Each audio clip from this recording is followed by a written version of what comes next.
Welcome back, ChannelTop Gaming. My name's Aaron. Today we're going to be recording a Theros Beyond Death draft.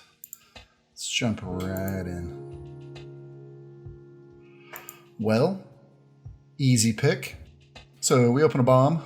Elspeth is great. The escape mechanics on display here. Multiple times back out of the graveyard. Clearly windmill pick. Other than that, in this pack, these uncommons all go in the decks that they go in, but it's hard to start out with just them.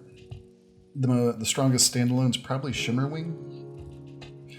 Being able to bounce and recast enchantments with so many triggers with Constellation in this set makes it pretty strong. Definitely not a contender, though, against our Elspeth. Hateful Eidolon works well with cards like Mire's Grasp, where it's your aura, you cast it on a creature. Generally, it's going to die immediately, even if it's an enemy's creature, and you'll draw that card for it. Or if you have any auras stacked up on Eidolon itself, that will, of course, draw cards if they decide to remove that. Not much else in this pack. Alright, there's a lot of different color pairs, so we're not really even looking towards anything just yet. We're just looking for the best cards in the pack. And this one's fairly weak as well. The Dawn of Angel, of course, fits the nicest. That will put us into a faster aggro-y aura-style deck, since we'll need a lot of mana, cost 2 or less creatures just to recur from the graveyard. And then, of course, the auras themselves, you're sort of gearing up, and I've played a few Selesnya, green-white, or just other auras, red-white aggro-style decks where this works out well, and it is a good card, but I don't know if it's what we want right here. Heliod's Pilgrim goes in that same type of deck. As soon as you have like a bomb enchantment, whether it be rare or even one of the uncommons, this becomes an extra copy of that, so you can tutor it up. Which is why it has such a dinky body and it costs 3. If you are just looking for, I don't know, like Sentinel Eyes or just, weak, functional, playable enchantments or auras, then this becomes a lot less powerful and can slow down your deck and oftentimes not be what you need when you need it. Omen of the Sea, Omen of the Dead, all the omens are good. Just depends on what colors you're already in. I probably like the red omen and then followed by this blue omen. And the rest of them are still playable. That's about it. So the best card here, Cling to Dust is sideboard, Underworld Fires is sideboard / question marks. We're already in white, so the safest would be just to take the Dawn of Angel, though I'm leaning towards also maybe this Omen of the Sea. Let's just take the only white card and keep moving. Alright, so several options here. Elspeth's Nightmare is great.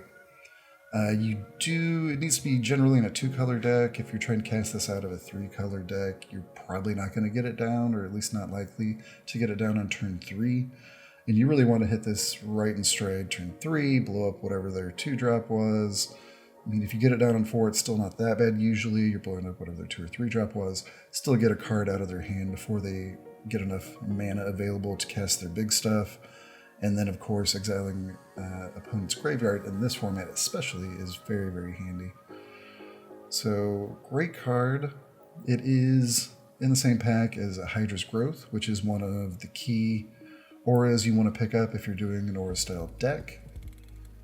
And Eutropia, which, quite honestly, unanswered, can win the game on her own as long as you are, again, built around getting a lot of the auras and enchantments into play so that you can continually make one of your creatures a little larger and fly, which generally will close out the game pretty quick.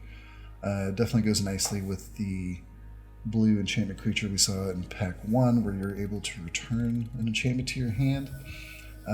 Clearly, the synergy is very obvious right there. Other than that, we got some decent ramp. And one of my favorite little dinky guys in the set, Death Touch, does a lot for you. There's a lot of things in green, especially like the fight enchantment, or other ways that this can actually be very, very useful. 0 white cards, but that's fine. We're picking between Elspeth's Nightmare or Eutropia.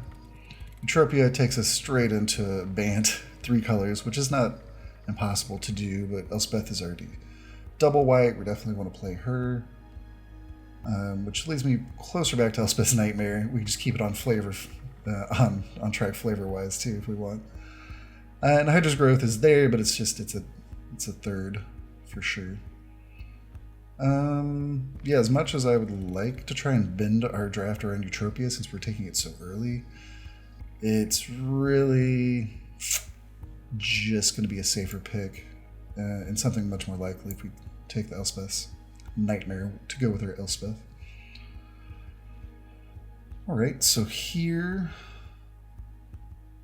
Elidrios, or Narcissus, is fun. It's very interesting. I haven't played against it that much, but it's always been annoying. Essentially, you kind of half for one your opponent. They only get to remove half of, or they have to remove half at a time of this card's value with one of their own full cards, usually. And then you still end up with the 2/3 after they take care of the token. There is also ways with flickering that you can create more reflection tokens off of Elirios. Not really something we're looking at here, but it is an interesting card. Ichthyomorphosis is a decent enough removal card in blue. And then not too much. I guess Lamprey is worth talking about. It takes a little bit more setup. It should be looked at as a mind rot with upside and synergies versus just a 4-mana aura that happens to discard. If you're looking at it from that perspective, then you can actually get ahead on turn 4, turn 5 when you're making them dump their last few cards. And you have all of the usual aura synergies that go along with it too. We also have a Catobleepus, which is just fun to say. Catobleepus, Catobleepus. And you do need a little more setup. You don't have to be a full-on devotion deck, though of course you are. It's great, helps a lot. It is still going to do -2/-2 to a creature when it comes in, even if you have nothing else going on. But even if you have at least 1 or even 2, something with like 1 or 2 more pips of black devotion to trigger it, then you're doing a lot of, you're able to remove, 3/4 plus power and toughness creature. Not as interested in a Berserker. Probably goes more into black-red aggro as a top-end finisher if you can't find something else. And that's about it. So it's really between Catobleepus and a Lamprey. This does care about auras, though we'll see how effective it is, rather, in our deck it is.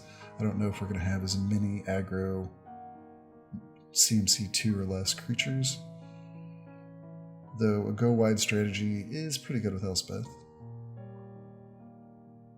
Leaning towards the Catobleepus. To be honest, it's pseudo-removal. You don't want too many of them, really, like a max of 2, and that's if you're really able to pull them off.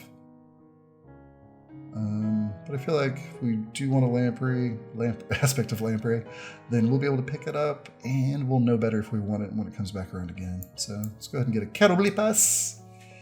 Get in here, Catobleepus. Alright. Best standalone card's probably this Maze Warden. I've come up on it quite a bit, having played against it. Still haven't actually played it in a dedicated deck. But it's super flexible. Reminds me, if you were around in the early 2000s, or even late 90s, the Flowstone creatures. There's these creatures that had this effect where you go +1, -1, and they had weird power and toughness, so you can manipulate it. And it really makes attacking in and blocking against them kind of a nightmare, especially with so many tricks and flash enchantments there are. It's actually quite good. Not really what we're looking at. We're already pseudo locked in. I mean, we're only on pick 4, but we're pseudo locked into our black-white. It's definitely not worth coming out when we do have a few picks in our current colors. So Frika's Spawn, I still have yet to see this be as effective as it seems it might be. I mean that, like, I've played it, and it's just generally been a creature. I've never escaped one, and I don't know if I've had one escaped against me, though I've had it played several times. There's a few Gorgons that it might matter for in this set that you might be drafting. But generally, it's almost just you're looking for a 5/6 that you might get lucky and be able to take out a large creature on their side if they happen to be all alone. Or more likely, you're just picking off whatever their tiniest blocker was, but now you have a 5/6.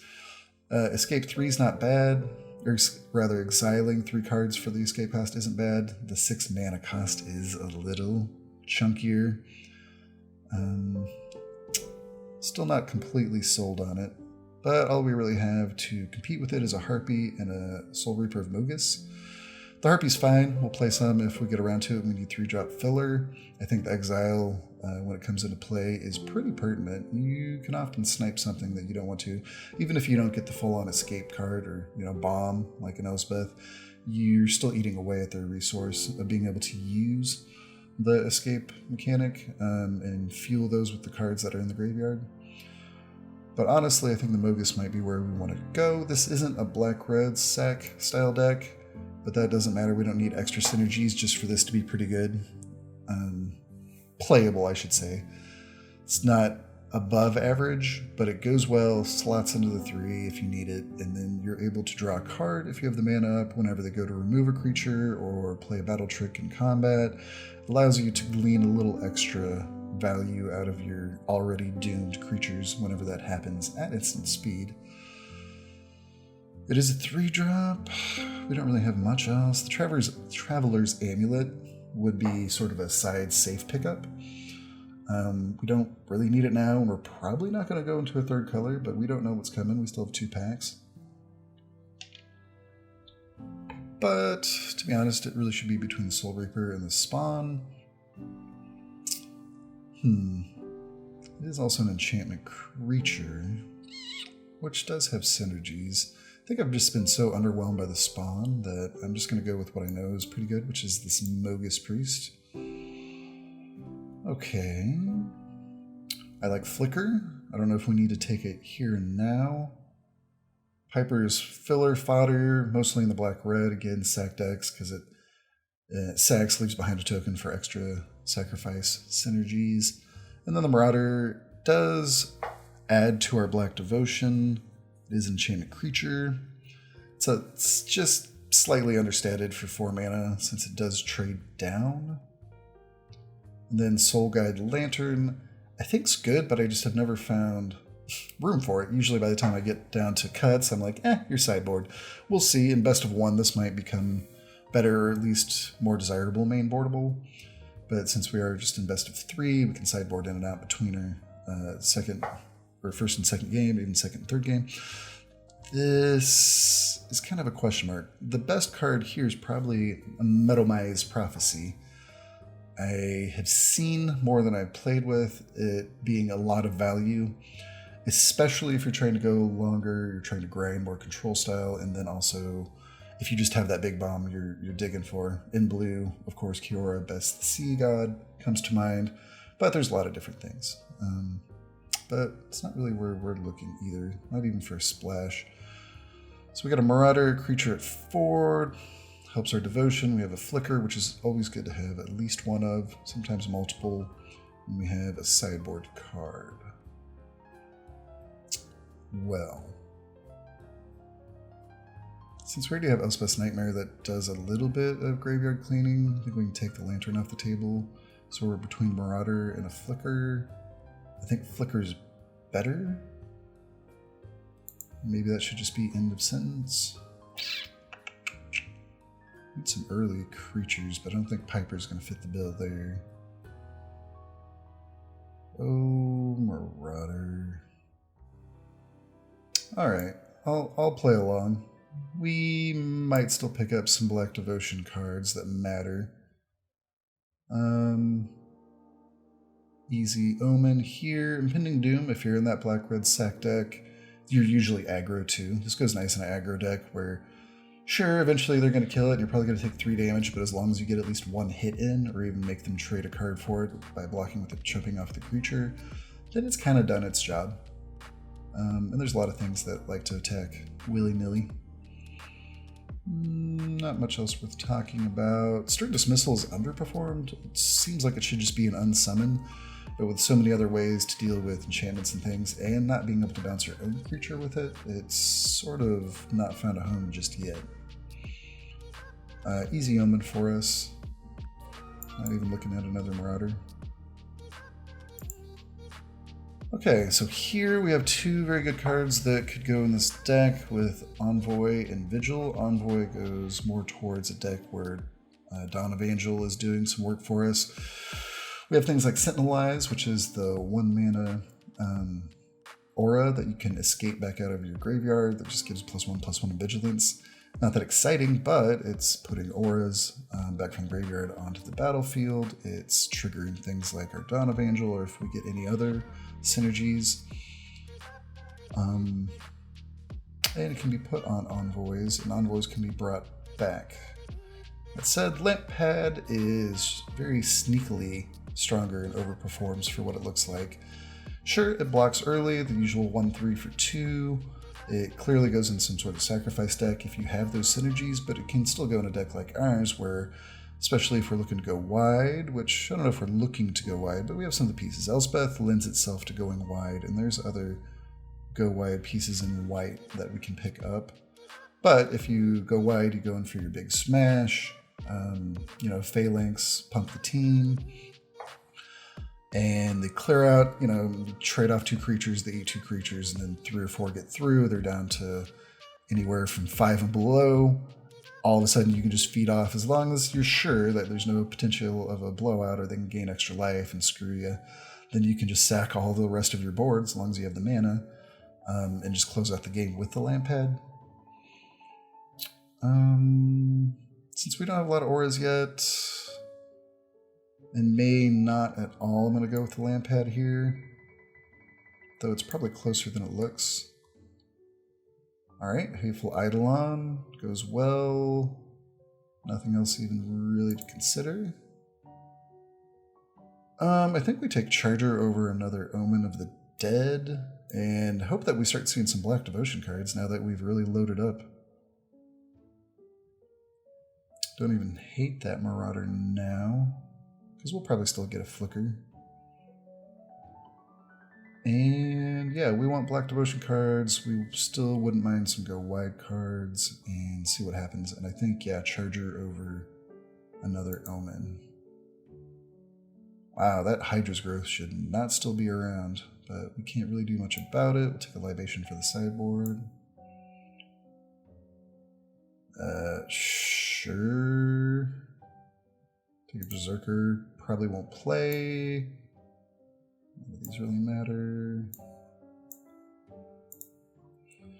And there's a nice Red Bomb, which we cannot play, but this is a good card. I want to play with it actually in some constructed decks once we get around to making some of those. But it is what it looks like. So as long as you don't care too much about other things escaping from your graveyard, or at least you have ways to fuel it, since it is semi-hungry and it kind of is meant to either take a hit or just keep getting blasted and coming back, the whole Phoenix story. This can do a lot of work. Flying Haste with Fire Breathing, yeah, that can close out a game. There's a Nessian Wanderer, which is good in any deck where you're trying to ramp or just have a lot of Constellation triggers anyway, a lot of enchantments. Just because even though it's land, you're still pretty much drawing an extra card a turn every time you're playing. Maybe even multiple ones if you have multiple Constellation triggers. There's Eutropia again. If we had gone that route and really bent the deck, it'd probably look way different. Since we ended up with not a lot of white anyway, might have just been some sort of weird try to splash Elspeth.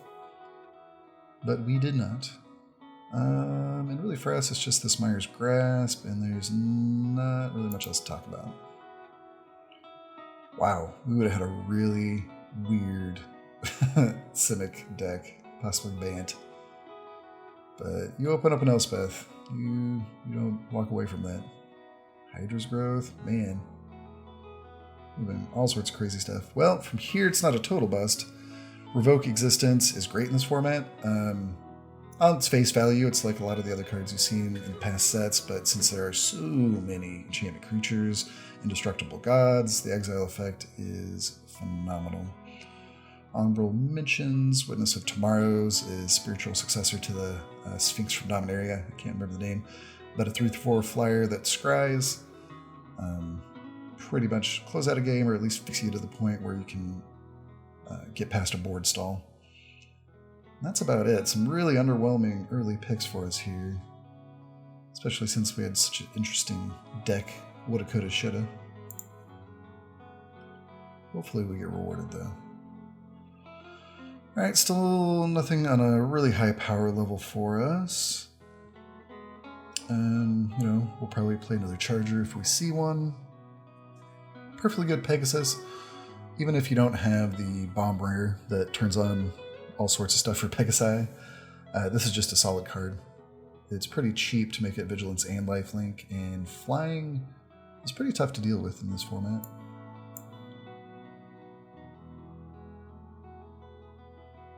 Whew, man, there's some skinny packs for us. Not a lot of power. This really isn't where we want to be. We've already pseudo-devoted ourselves to black. Hopefully still find some more payoffs for that. And Indomitable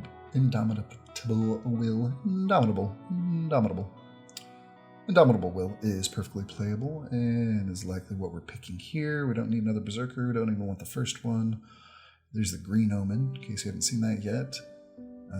Kind of flash, rampant growth style, extra scry value from all the omens. All the omens are just good. This is worth mentioning if you're in either a cares about 4 power or greater deck, which there's a lot of subset of cards there, or an enchantment deck, or the black-red sacrifice deck. This goes in a lot of different decks. It is understated, but it's also only 3 mana, and since it fits into so many synergies, it's always worth taking a second look at. And this is fine. Still haven't played it, but yeah, it could be a little half a trick. Cares about Devotion Blue. Wow. We would have been thrice favored with our twice favored. That's 6 favors. But can't do anything about it now.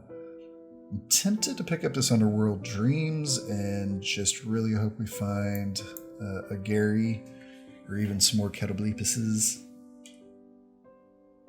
It's very slow, but you go 4 or 5 turns, especially if opponent tries to draw extra cards. It does some damage. Really commits to the devotion aspect though too. It's either that or a Dawn of Angel. Really need to find some more auras or just better auras. Need some more power level for our deck more than anything. Well, we could bite the bullet and start trying to draft some 2-drops to make sure we have enough early game, but I don't think we're quite to that level of desperation yet. Kind of same for Underworld, even though it's arguably better than a second Evangel on a deck that maybe isn't going to take full advantage of Evangel. It's still a very outside card. I mean, we could take it and then possibly just need to leave it in the sideboard if we don't make that devotion. We're passing up just another Evangel.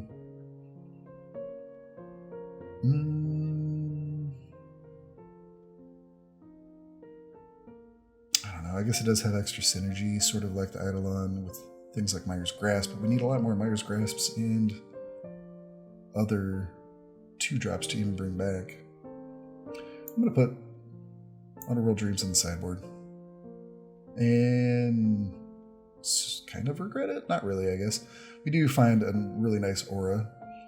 There's a few other picks for us here, too. We'd probably take another Will over a first Sentinel's Eyes, though it'd be close. But we do have enough other escape mechanics. We really don't want to crowd our graveyard or tax its resources too much. But it's pretty easy commanding presence. Nothing really else to talk about. Okay. Enemy of Enlightenment's interesting. We'll probably take this aspect, though, since we need some auras now to turn on our other synergies. Slightly sad to see a lamp head go by, just because we still need 2 drops pretty badly.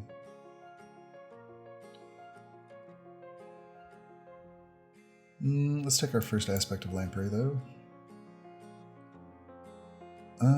Okay, here's a 2-drop. Glory Bearers are fine if you really need that enchantment creature trigger.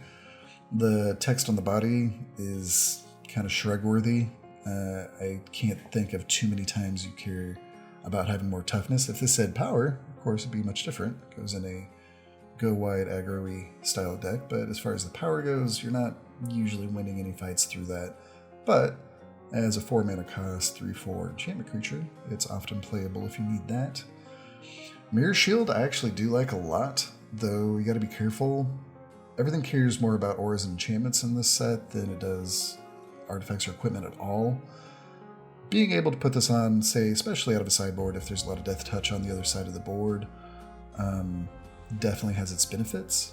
But we're pretty starved for 2-drops, so we're going to take perfectly playable and fine 2-drop here. That's got to be the same Eutropia. It's bizarre that these are coming so late and often. We'll take a Surge, just because it's the only thing in our color, though we hope not to play it. Flicker actually probably will make the main deck. Not much here. There's a Pantheon for the sideboard in case Devotion really becomes an issue, and not a lot of late picks for us here. Okay. Alright, no bombs again, though Enchanting Lyre is great. I thought it was pretty good when it came out. I played with it and thought, oh man, this might be even better than I thought, and turns out it is. It's always locking down a creature, it scales up later in the game, and if you're tricky, you can actually get things like, even though it takes a lot of setup, a double activation, so you can hold 2 creatures down, but it involves activating this, flickering it while the effect is on the stack, and then activating it again, so that both effects resolve without the Lyre ever being untapped as far as they're concerned, so you can get 2 creatures at once. Or if you're just going in for the last swing, you can release the creature that you're tapping down currently at the beginning of your turn when it asks if you'd like to untap the Lyre, and the creature that it was tapping down will stay tapped. It will just now untap at the beginning of its controller's next turn, and then you can use the Lyre to tap down another blocker, which can usually swing you in for the last bit of damage. Other than that, not much else here. Whatever. Scry lands and dual lands are great and all, but usually unlimited have limited value. And we already have a Revoke. Not that we might not play second, it's just not first pickable. Besides opening up Elspeth, we've been pretty bomb light. Though we do have a few options here, so Karametra's Blessing is great. It makes anything like our Lamphead Vigil, Soul Reaper, Marauder, any enchantment creature, or anything that has one of our auras on it, indestructible, hexproof, and pumps it. It's still a pump spell even if there is an enchantment or enchanted creature, but generally you're going to use this as a blowout against a removal spell, against stacked blocking, against even a board wipe. Since it can be indestructible. Really nice card. But we would use a Minion's Return pretty well in this deck, just because we can cast it on their creature, if we'd like to steal their creature, or even put it on there before we blow it up, though that's a little pricier. Usually is a combat trick, you're using this to trade off a creature that we don't care as much about and grab theirs that we do, or we can even use it to bring one of our creatures directly right back to the battlefield. It does trigger the Evangel, it does trigger Eidolon. That said, we want it over Blessing. It's really tough. That's how good Blessing is. Even though this does play into a lot of our synergies, the Blessing can really just be a complete blowout and win or lose you a game. And there is nothing else that we're really considering here. I feel like I've noticed minions return going late, especially if the bots aren't in black or don't care about it, so we might be even able to wheel this or see another one. And since it's not that integral, I'm going to go with the Blessing. We'll see if that was a mistake. Alright, I feel like we just are in the wrong colors this whole draft, right? Would have had all sorts of great stuff for a blue-green or even blue-green-white enchantment deck. Would have been flying Eutropias all over the place. But as it stands, I think we're going to take Field of Rights. We haven't talked about it yet, but it's your standard draw 2, lose 2, something happens. In this case, it's going to mill 2, which for us is fine, you know. We want more fuel for our Elspeths. We also have at least one Charger. I thought we might have had another escape card, but maybe not. We already have a Libation sideboard anyway. We don't want to use this Berserker and another Charger now. Maybe yes, maybe no. Yay! Finally some minor payoff. It is unfortunately in the same pack as Admire's Grasp, which I doubt makes it back around to us. If anything, we'll probably see this flicker. Maybe the Aspect. But some clear-cut removal and some power level for our deck, much needed. Alright, so here this is going to get a little trickier. Minions Returned, even though it is uncommon, might actually not be more desirable than Mogus's Favor for this deck. I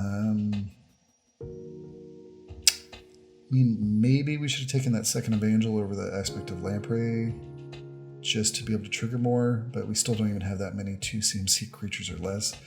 We need to put some priority on that in these last few picks. But all of that being said, the Mogus's Favor can remove just 1 toughness creatures or finish off a creature out of the graveyard. It is an escape card, but besides Elspeth and this Nightmare, I guess we really didn't pick many others up besides that. And it triggers Evangel and Eidolon, since it is an aura that we control. Other than that, it can go on any of our other creatures to make them attack easier and maybe get into the graveyard faster, which can also trigger our other Eidolon. And yeah, other than that, we already talked about Minions Return, and this is just cheaper too, so perfectly happy taking a Mogus's Favor there.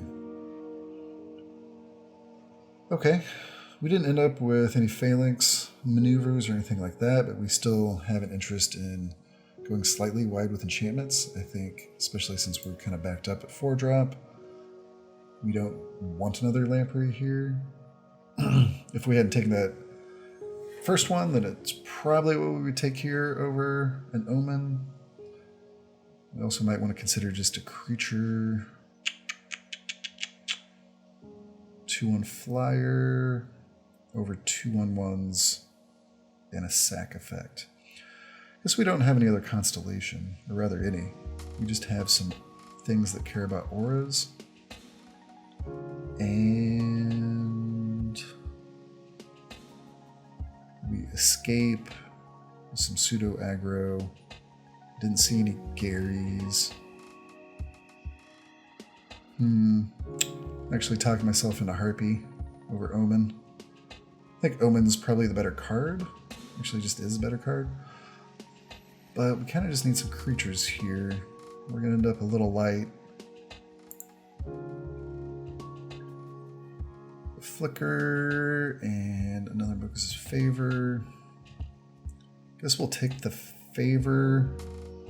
I'd rather play 2 Favors than 2 Flickers. I don't even know if we'll play 2 either of them. Wow, alright, so we actually did pick up a Phalanx Tactics late, or we can have a Remorse or a 2-drop creature. Well, nuts. I don't think we ended up with enough small creatures, and that last Omen might have tipped us over a little bit to be able to pick up this Phalanx Tactics and use it effectively. I think we're mostly trying to recur out of our graveyard and use these 2 very thin aura-related creatures to generate enough value to start to take over in the mid-game to attack in. Other than that, we just have a good handful of removal. And possibly we should continue down that with Remorse. Just a good Thoughtseize, even if you don't play it on turn 2, 3, or even 4, it can often still have a lot of good value. The fact that you get to reveal their hand, even if they've been holding onto a land, you can still just say, oh, okay, and then go to their graveyard and exile a card from there, which is pretty pertinent. And I don't think we supported our go wide enough. I didn't think that we'd pick up a pick 8, pack 3 Phalanx Tactics. And to be honest, maybe we should just take this 2-drop because we're so light on 2-drops. So what's our deck look like now? We have 3 cuts as it stands. We can take Surge out, of course. So we want, I think, all of these. I think we might have to play this Berserker. It's horrible. We actually almost have too much removal somehow. We have 1, essentially 2, essentially 3, 4, 5. That's not too much, but it's definitely enough. A blessing and then a few favors. Wow, these are both better than this. I'd say Remorse and Tactics are about equal depending on what your deck's doing. More powerful or less powerful in each of those. Whereas Last Pride's just a 2-drop. I think we just need this 2-drop. 1, 2, 3 early creatures. Wow. Sad story, but here we go. Alright, we actually don't mind that Omen. Oh man, 2-drop or Minions Return. So now we have 2 Mogus's Favor. Still only 1 Eidolon, 1 Evangel anyway. An Aspect of Lamprey. I think we just need the 2-drop.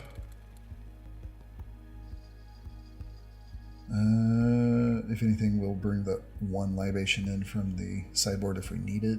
And grab the Charger. Don't know if we use it. Wow, still ended up with the Minions Return despite all of that. And never hit any big payoff bombs. We opened a bomb, and Elspeth can win a game for us on her own. Would have been nicer if we'd been able to go wider sooner to support that, but it's still a perfectly fine card on its own. We ended up with 14 creatures, so we can cut really just 1. And then plenty of other effects to get out. So let's get out all of our 2-ofs that we're not sure of yet. I think we're going to need all of these small creatures.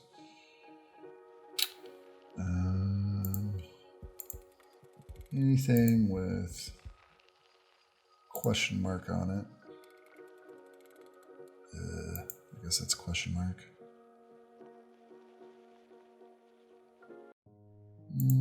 Sure, question marks. Alright, that leaves us with 2 spots.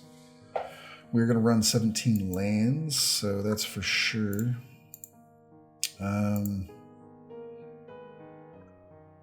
with 9 creatures left from our culling, we need to put at least 2 creatures back in and then work our way from there. So we have 2, 3, 4, 5 early creatures. And I think we need to keep all of them. Especially since these trade, but they don't stick around. They don't discourage attacks usually if opponents are aggro. They just trade. I think Blessing was definitely worth it. I think 1 Mogus.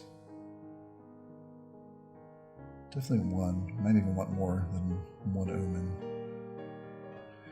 And then we have... This could come out of the sideboard since we have 1, 2, 3, 4 pretty solid removal cards. And what do we just... We're winning with some augmented creatures. There's only 1 that goes through the air, that we do have this Harpy. If we want to go through the air.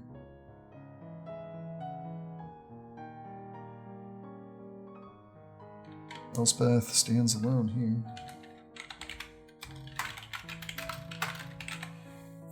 Alright, double check our colors. Looks good. Alright. we'll see how this first game goes and see if we need to make some adjustments. I mean, good thing is everyone is still learning. Still learning for the most part how to play all of these different cards. So just tactical advantage that way is still an actual thing. But, you know, we run into any mythic rares, we're probably just AOL. That's America Online. Alright, so we have our bum mythic in our hand and no way to cast anything else. So we're going to mulligan that away. Elspeth popped back in there again. I hate going to 5 because that usually means you're just auto-losing. So we're going to keep this and get rid of the blessing, as it is the only thing that doesn't do anything immediately for us. So we're going to need a lot of luck off the top of our deck, but with that luck, boom, luck achieved. We'll be fine. So we're going to be able to go Elspeth, Nightmare, into possibly Elspeth. Indeed we are.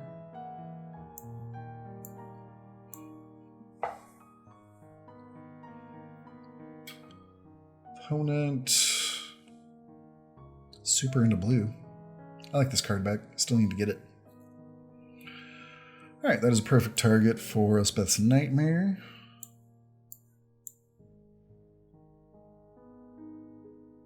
And we'll get to search through their hand next turn. I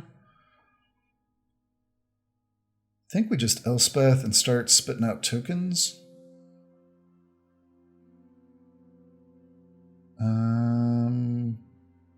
Yeah, we'll take the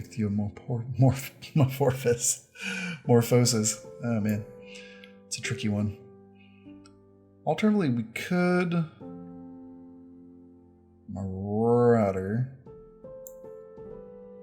And then Elspeth gives +1, so then it can attack in.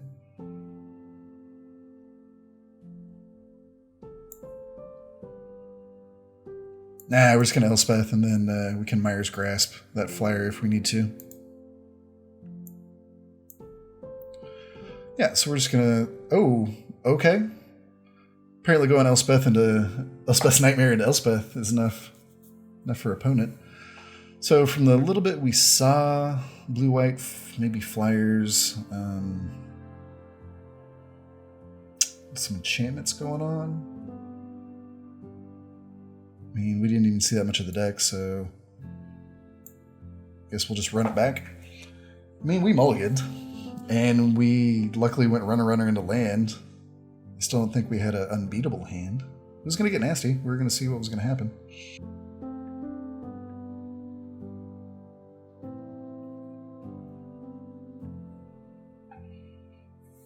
Alright, well I promise you we have 17 lands in this deck. I don't know why we keep starting with 2 land hands. But we're actually going to keep this one. We have a lot of ways to interact. You know, we have a 1-drop, 2-drop, and then, wow, all sorts of ways to interact with 2. And if Eidolon sticks around when we Myers Grasp, we'll actually get to draw a card off it. Never been able to do that. Oh, come on. Leave him alone. Leave him alone. Actually, if that's their best shot, then I'm fine with that.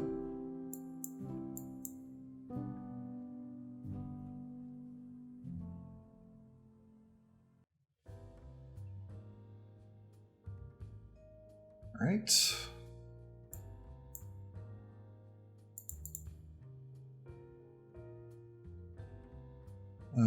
Okay.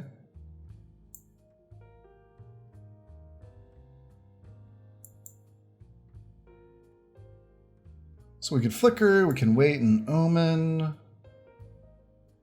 or we can just Commetra's Blessing. And all we're getting out of there is that revoke. There's no way to recur that probably. The only problem is it still gets blocked by the other token. I guess we could flicker that token. I don't hate that. Yeah. Let's flicker your stupid token.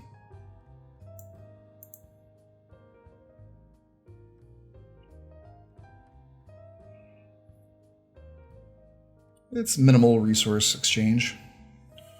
Yeah, that would have been interesting. All right, so we actually are stuck on... Is it worth attacking? And we're stuck on mana, which is going to hurt us pretty bad.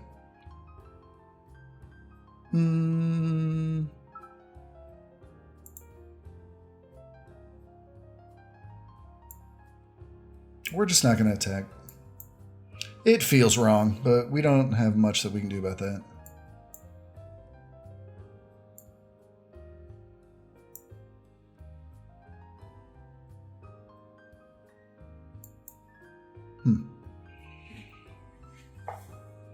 Then opponent's going to try and turn on aggro, I assume? Yeah, okay.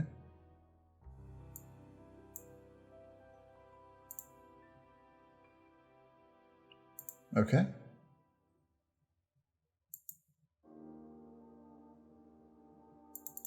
Alright, so now we'll swing in. They can block, that's fine.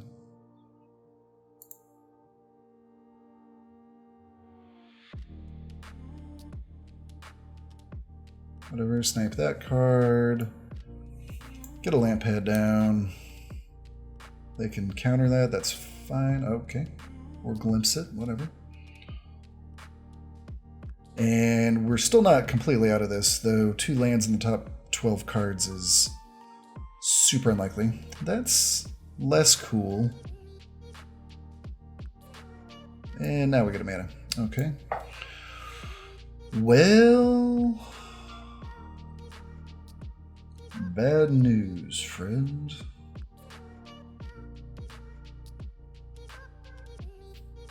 So we Mire's Grasp that to reduce damage, and then Elspeth Nightmare at next turn. They're just going to get a lot of tokens.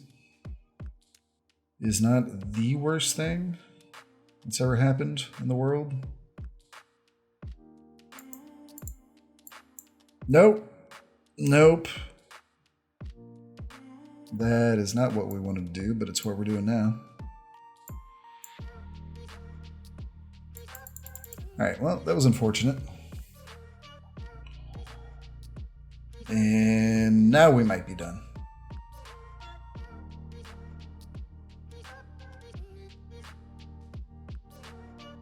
Misclicks are gonna get you. Misclicks gonna get you. So we're probably done now. We do have... what was his favor? Actually gets us there. Have to 2 for 1 ourselves. Alright, well, let's see if this works or not. Actually, let's go this route.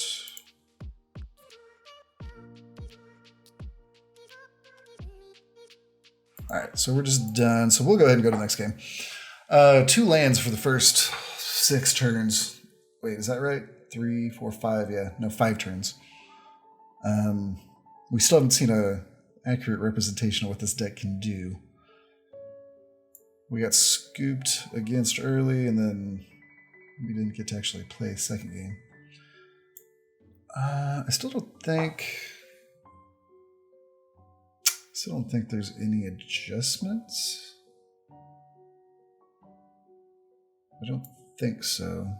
Just play it back again. Hopefully our land just lets us play Magic. We can focus on the game.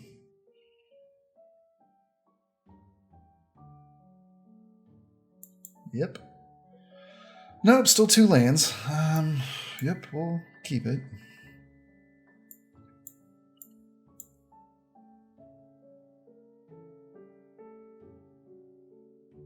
Looks like they went down a card, which is always good. And we do have 2 plays before we run out of things to do. Get held up by our lack of mana again.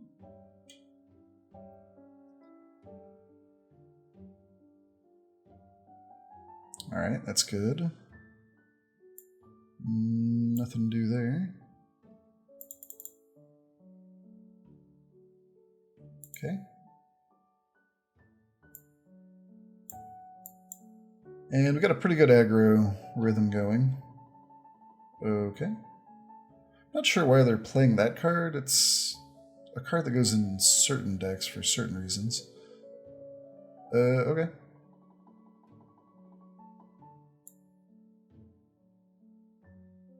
So we can flicker the charger, but really we just want to get the other creature down first.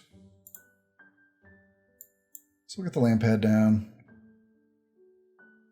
Guess we can even sack it to the land pad. Kind of like flickering it better though. Sure thing. You got it.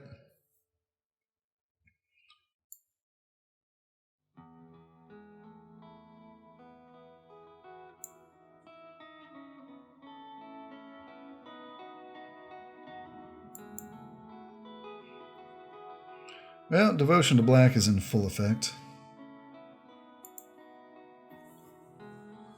If our huge Catoblepus payoff comes in 2 turns after we find more mana. Really wanted a Gary there. So, from what we've seen from the opponent's deck, he's going to try and load up this Wave Rider. Alright, just other flyers with enchantments and swing in. We do have ways to deal with it. We just need to find some of them. So neither of those are enchantment creatures. So we're going to trade our Marauder. And then Omen and have a Flicker ready for Charger. Sounds okay, I guess. Wow, we're going to take 4? That's a lot to take.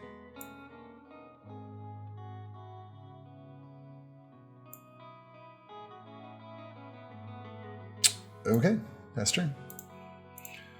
So we'll flicker the Charger, see what that does for us. I'm surprised they didn't want to trade a creature there. Sure. Okay, so that flies, okay. They just want to go for the beatdown.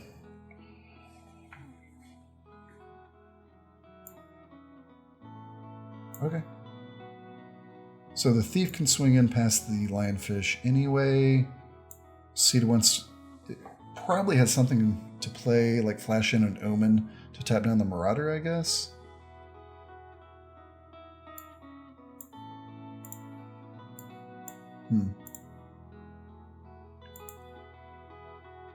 See how they feel about our Charger becoming not a fish.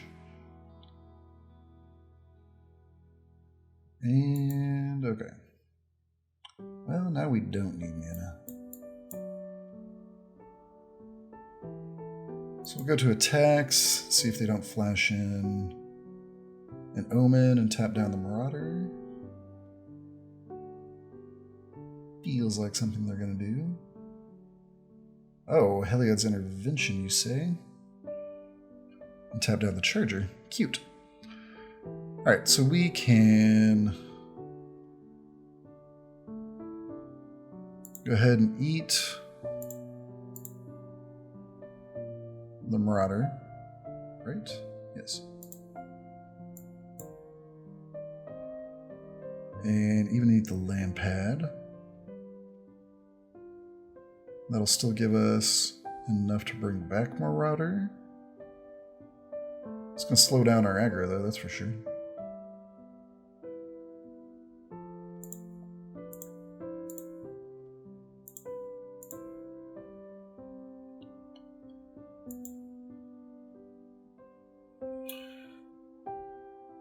And Thief gets in for free. Do we just want to recast the land pad?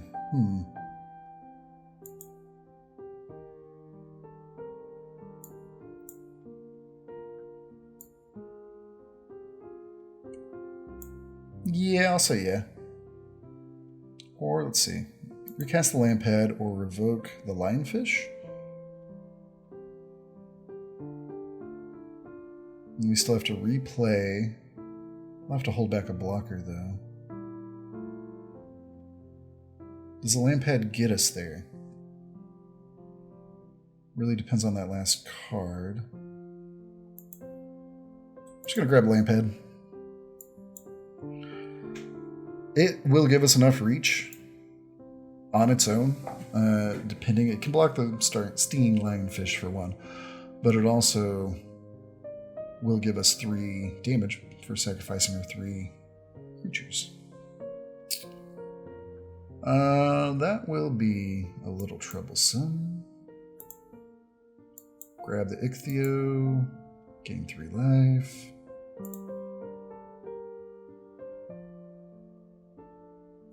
Okay.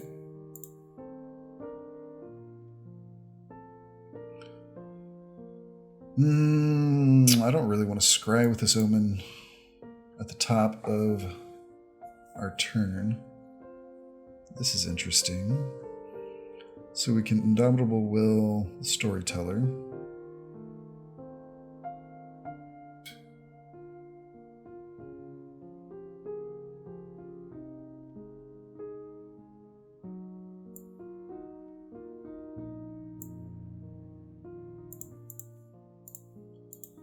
See which way they go. They go that way.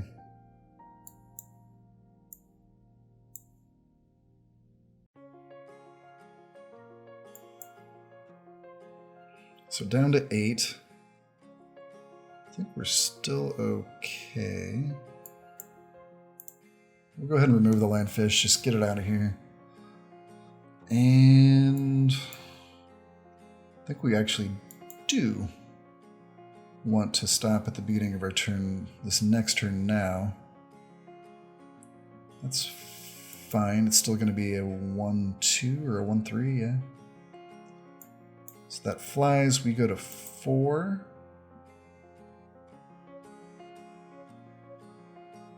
Okay, so we go to 4. We have 5 on board. That won't be enough. Actually, 5 will be exactly enough. But we can't scry. We need to remove the Storyteller and have 3 mana available. So we just have to draw and hope we get a removal. Or a land. Unfortunate. So now we're just dead, and we should go to the next game. We'll attack though, just in case they think we have something.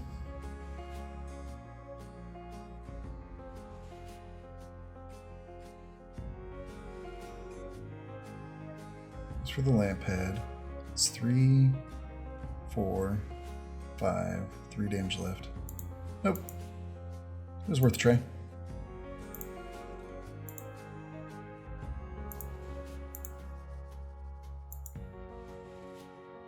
Hey, well, look at that. Elspeth right on top. Hey-o. And good game. Well, that is the way the cookie crumbles. A little underpowered deck, but we'll look under the hood real quick. Essentially, we have to get to that mid-game again, or get a really fast start. But get to that mid-game and not stall out. Yeah, I think we just have to keep grinding.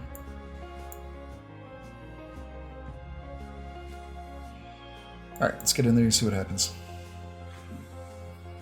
I don't know if there's a better way to build this deck, or if we just kind of got what we got. Try not to think of the Eutropia deck that could have been. Alright, we got some Elspeth on Elspeth action. Little they know that we have all of the Elspeth. Alright, we start with 3 mana. It's already a better start than our other games. Not really a 2-drop per se, though if we really wanted to, we can kill their 2-drop. Here's a little Elspeth off the top.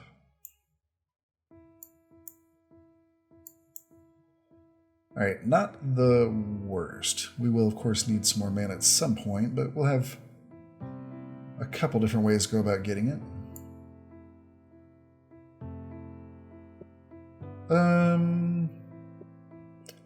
So we can trade blows, but we don't know what blocker they're going to put down, so we might not actually be able to attack with our charger. So we'll just go ahead and Mire's Grasp theirs now, and then we can Scavenging Harpy it next turn, or even a later turn if we want. If we want to get down Elspeth. Underworld Dreams, sure. We have no problem with that. So we're going to start pumping out some tokens.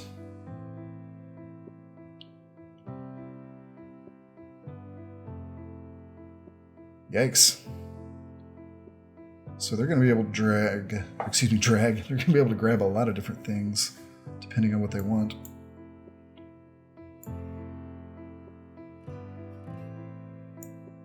So I guess what we most want them not to pick is the Commanding Presence. It's kind of silly. It feels putting on this tiny little human soldier, but I'd rather feel silly than not have a Commanding Presence. It means they're probably going to take our drag to the underworld, but honestly, we're doing okay. We're doing okay. Pretty good impression of a go wide deck for not really having that many go wide. So, yep, they get rid of Underworld. We need to make sure to not get rid of Elspeth before they exile our graveyard. It is truly Elspeth's Nightmare. They do get rid of our enchantment, though. Except for, we do get to fire back. Get rid of their last trigger, which allows us to go ahead and put Elspeth in the bin.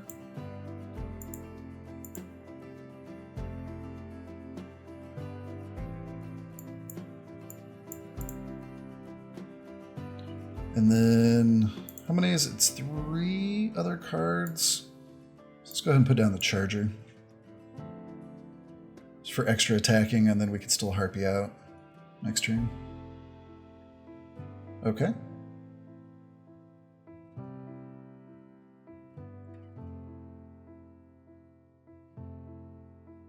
So go ahead and swing with everything. Decides to eat a token and take 6. And we'll go ahead and show him our 2-drop and our 3-drop. Yeah, go ahead and take Charger. They had a Final Death. Ooh. That should be the first game.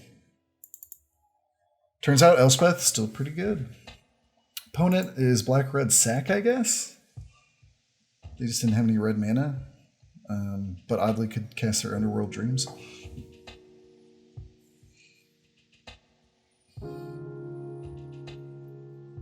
Black-Red Sack.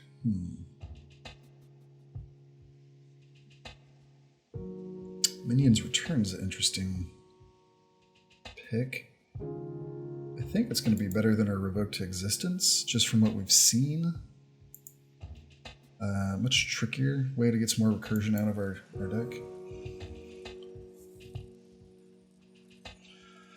We don't have any Storytellers in this deck, which is unfortunate. That's the 3/4 white creature that brings an enchantment back to the top of your deck and gives you a little life for it.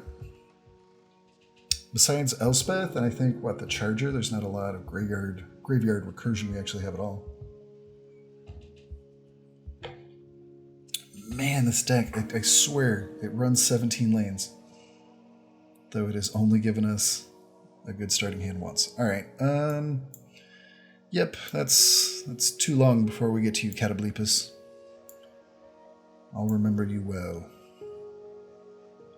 So we got a Grasp, we got a Liar, they have a Physician.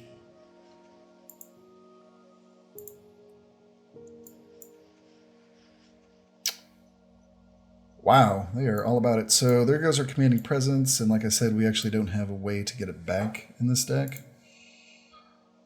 But we got plenty of removal for him. I mean, I guess they could take the Liar. The Liar is repeatable removal. Nope, alright. Go for the Commanding Presence. they don't know. We have no good way of, or any way really, of bringing that back from the graveyard, so exile probably feels all the better. Alright, well, here's Mogus's favor in action. It's not doing much, but it did do something.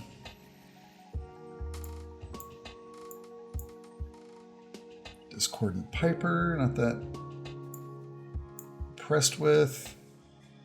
So we could Thief, which allows us to return the favor if he runs in for a smack. I think I like that better than the Liar. Gets us on the board. Makes it so we can Omen at instant speed if we need to.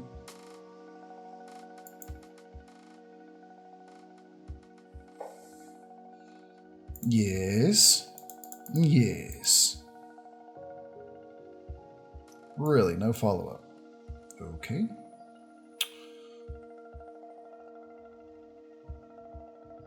Well, we're gonna swing.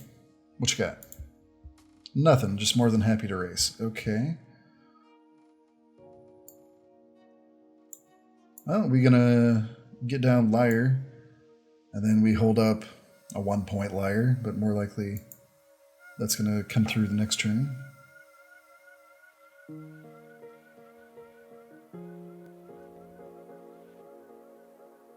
And opponent's thinking. Alright. Yep, they trade back again. And we have ourselves a Slaughter Priest. So he can screw with the Liar by pumping himself so that the Liar doesn't do what it's supposed to. But I think we're just gonna Mire's Grasp that. Have a nice day. Alternatively, we can get our Pegasus down.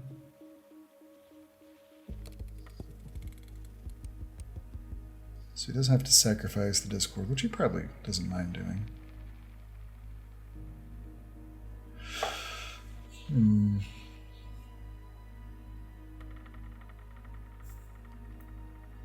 So we go for the Grasp, and actually just end of story. Go for the Grasp. If he tries to screw with it, we could have used the Liar at instant speed. As it stands now, we will just wait.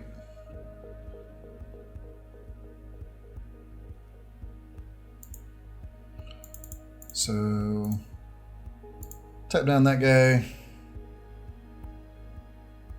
See what else he brings out. Nothing. Wow, is he really out of cards? Alright, so we pull ahead in the race. And if he doesn't have an answer to this Pegasus, we're going to do some work. Looks like he had something at the ready, though. Ah, sacrifice a creature. Yeah, no, we'll sacrifice the Thief, no problem. One card left in hand. Alright, looks like we're going to get a little something going on. Alright, so let's go ahead and Takin first, see if we actually get to do that. We do! So we can get our Thief back, or we can just hold up the Omen. Could even put a Mogus's on the Pegasus.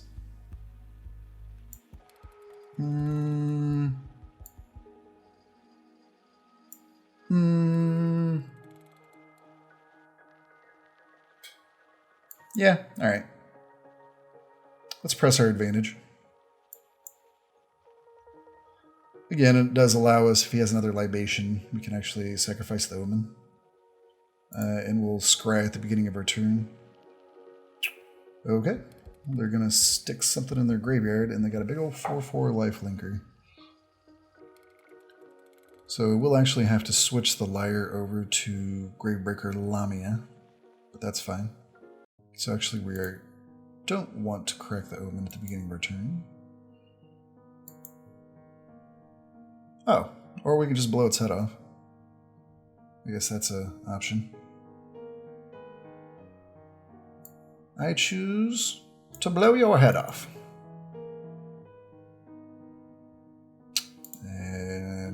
up our Pegasus, go for a nice ride.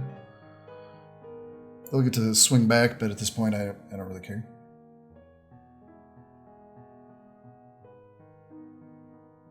Harpy's going to take care of the Mogus' favor, I guess.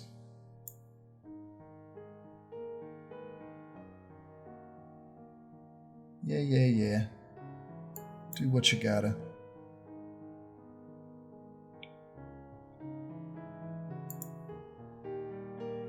Sure.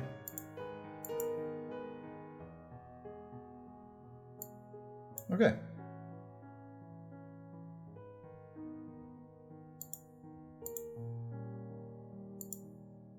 Tap down our good friend.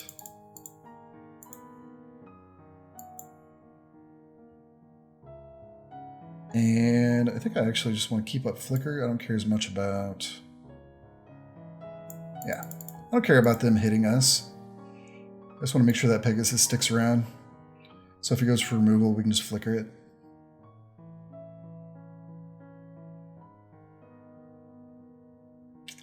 And then at the beginning of our turn... Okay, yeah, so just like this, we could actually Flicker the Piper and not have to worry about it. So we'll Flicker the Piper. Blessing doesn't land, no damage is done. And then we tap it down at the beginning of our turn, and that's game. Hey, we came back and won the second game. Yay. So yeah, if we just outvalue with all of our good medium cards, we grind enough mid-game value to actually win.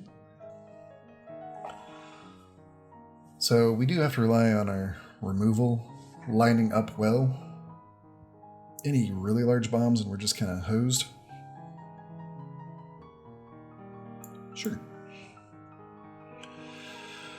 Well, we cannot afford to send it back. As hungry as we are for some early damage. Let's make our little owl friend black. He's black. Whee! Not sure. Oh, okay. Clicking on the opponent's owl. makes the double kick you. Hey-ya!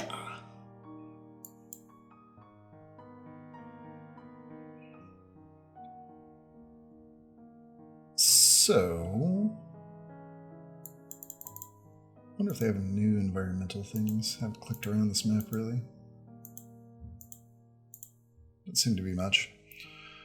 Ah, looks like opponent has gone for the mill plan. Interesting.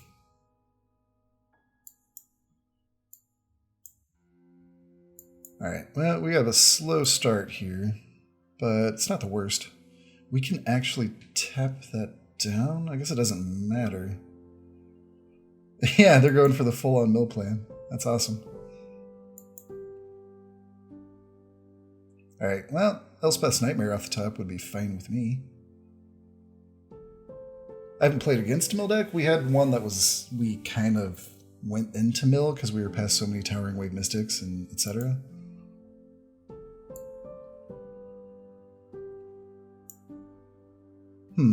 Well, we're taking 2, that's for sure. And then I imagine we'll follow up the Marauder, just in case they have anything like Ichthyomorphosis or something to take care of the Pegasus. Surely. Oh, okay. Oh, and there's Nightmare right there. Okay,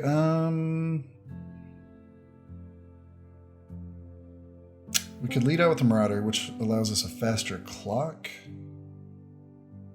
But we kind of just want to get that Mystic off the table anyway.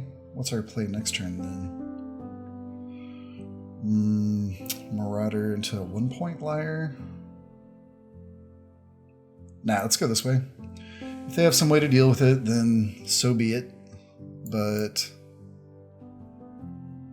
essentially, those will get us a Elspeth's Nightmare and the Liar, so we can deal with anything else he puts down. Okay. We're going to get milled some more. This actually isn't the worst for us, since we do have Elspeth. Sure. No Catoblepas and another land.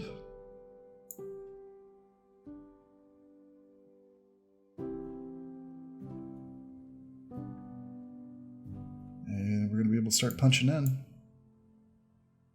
Ooh, commanding presence.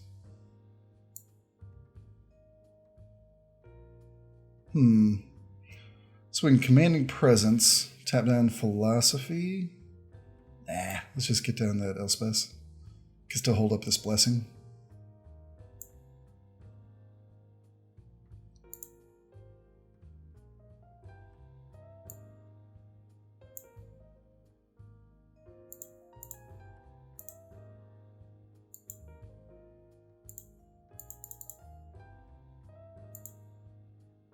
Alright, not too shabby.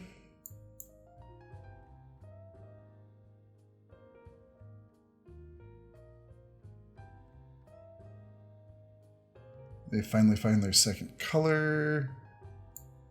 And just put down a... Ooh, it is a 4-3.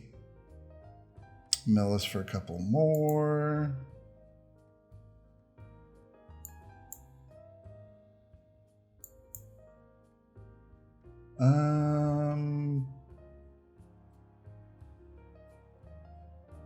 No, we will not untap the Liar.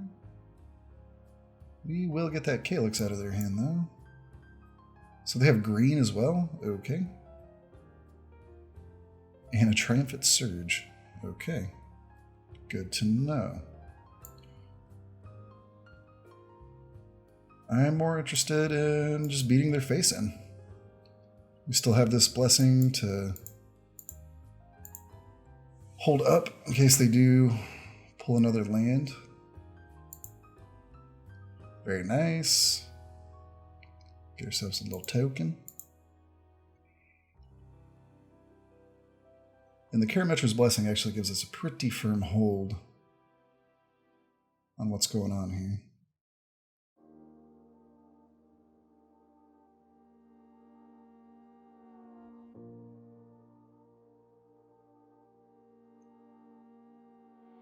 Okay. Mills us for 2 more. We also get to see our whole deck. Not too bad.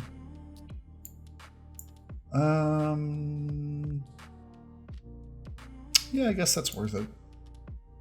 It's not going to be able to attack in anyway. I guess if we hit Elspeth, it would. We'll save.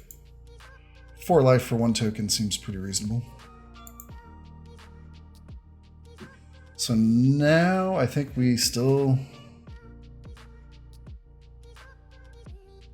Yeah, don't untap Liar.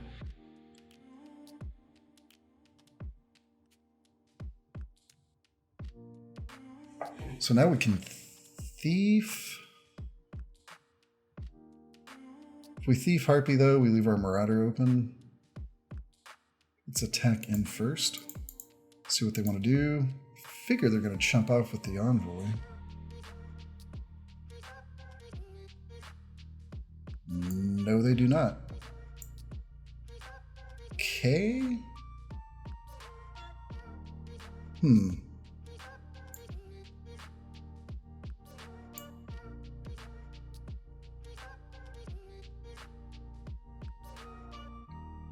So if we put Thief and Harpy down, they can blow up the Marauder. Let's just put the Pegasus down, play it safe. Keep our blessing up.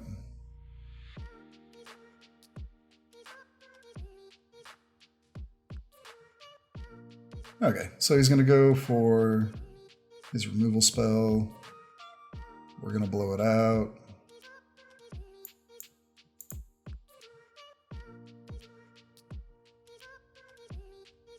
Now we can hang out.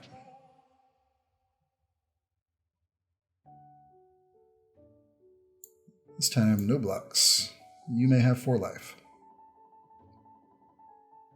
Let's see, if we untap...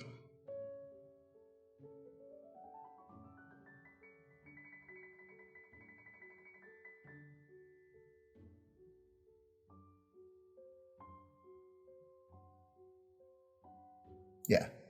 This time we will untap. Nice. 5. And then we will tap down.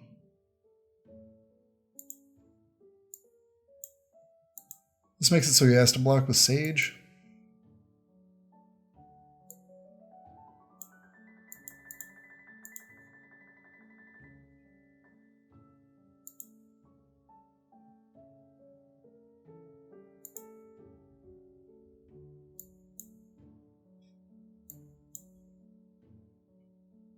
All right. That should be ball game. And I don't know. I'm not sure if we should care too much about the mill plan that our opponent's trying to sort of sub-use.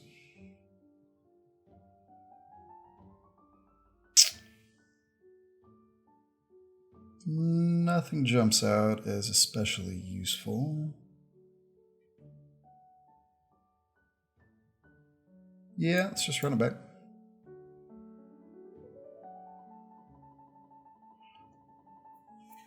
Let's see. Let's see if they have any more tricks. I don't know if they just saw some of the uncommons and then that led into more of the commons, or if they specifically tried to draft the mill deck.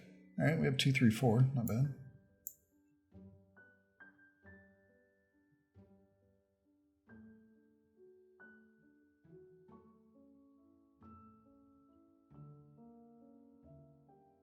Opponent Zakuskin. Ah, they had to take another mulligan. Okay.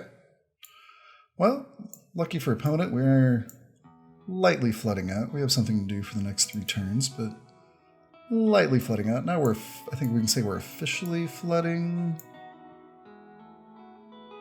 Let's see how it affects us. They have green mana this turn, or this game, so that's always good for them. We are flooding pretty hard, but so far they haven't given us a reason to care.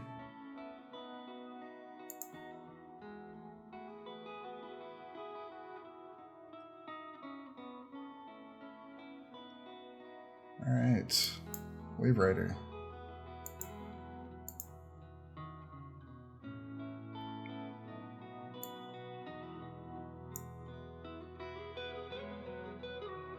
I think we tap down Wave Rider in Mogus's favor the Thief and just go for broke.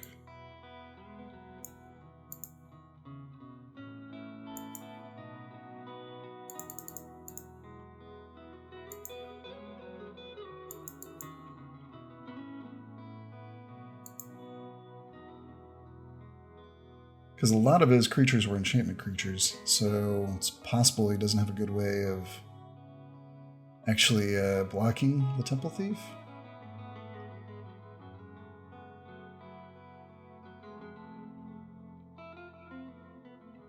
Made our own little combo unblockable. Ooh, no follow-up. Interesting. We are just flooding out so hard.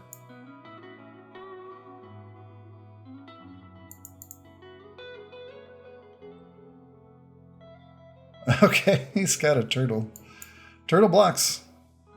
Turtle blocks. On the ground, anyway. Alright, let's see if he has... Let's put a white down. Anything to follow that up with? There is 3 made counters. Good ones, too. Yep, there it is. Alright. So, exiles our Pegasus. And now he stabilized the board. So, we gotta give him that.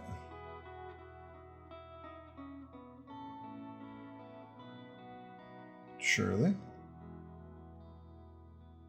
No. Well, I mean, so... We untap him, tap down the turtle, get him for 4.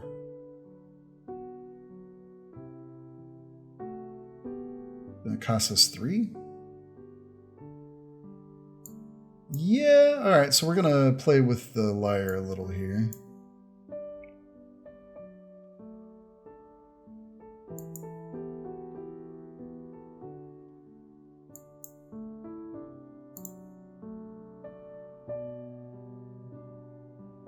See if it does anything for us, because we're going to be able to just breeze right by the envoy.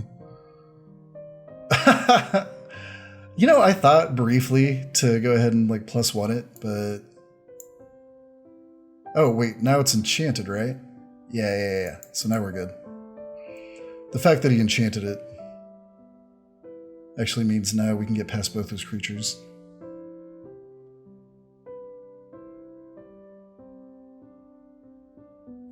Should probably make him think we have something, though.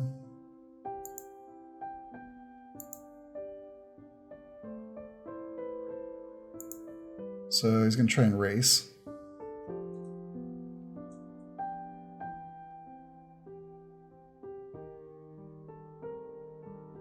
And then we just tap the turtle, hit him for 6.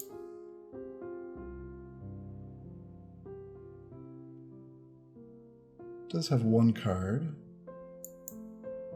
Oh man, we have flooded so hard. Like, we're way ahead, but 9 lands in the top 14 cards is not a good percentage.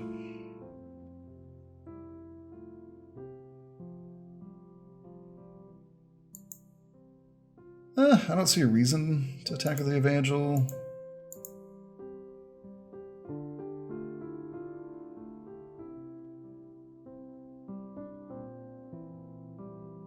Okay.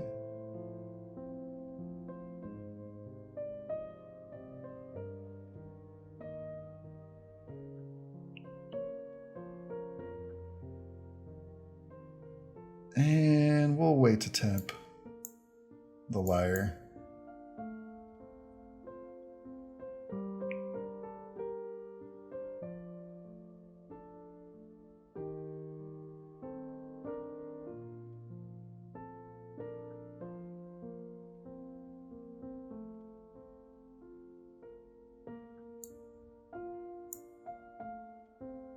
All right.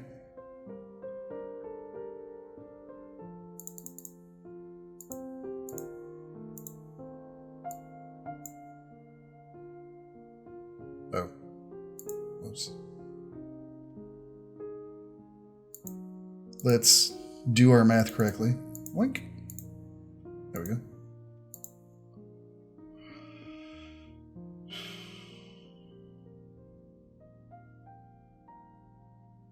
Okay.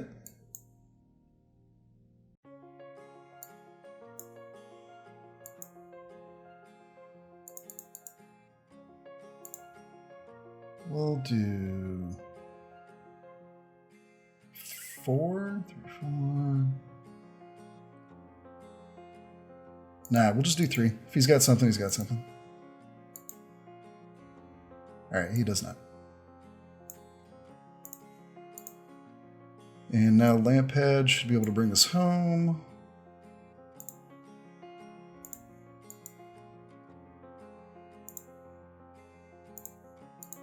Good game.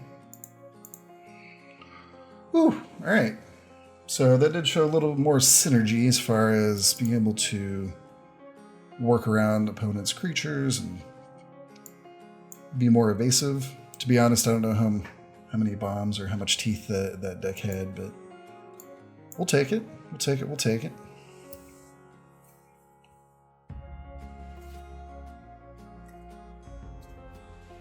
Excellent.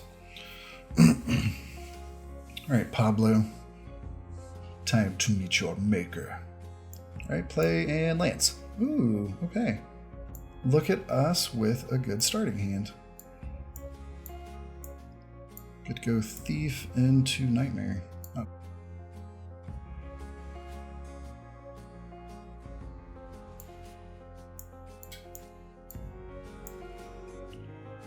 Alright, that's enough land for the moment.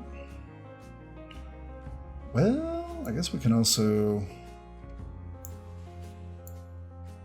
just get back on Temple Thief beatdown plan.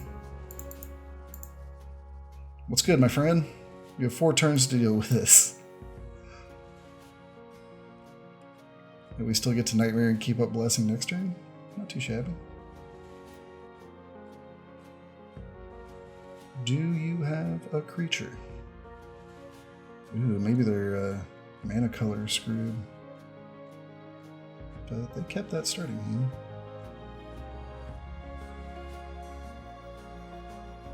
Chimera, eh? Well, unfortunately, it's not going to work for our Elspeth's Nightmare. Oh man, and we're flooding again. Why? What is with land in this deck?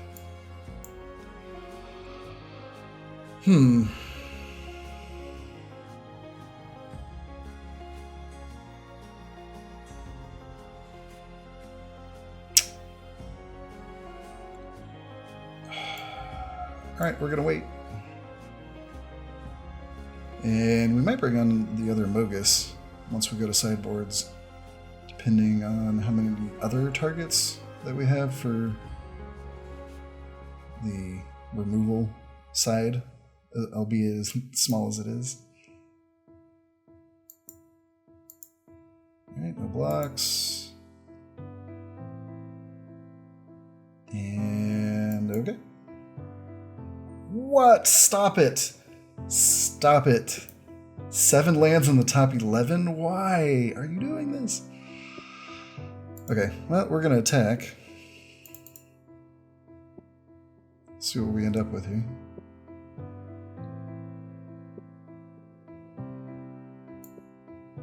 Good a reason as any.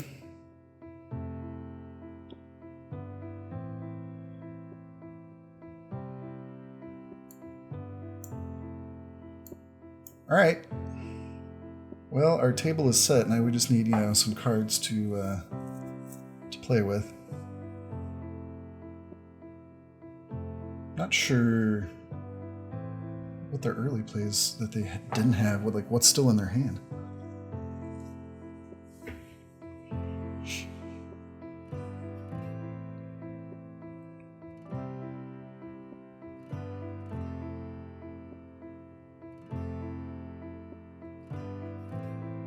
Okay.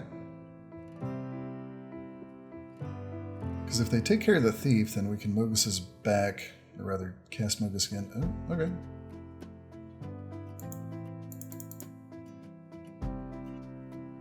Just gonna go for it. That will kill Siona.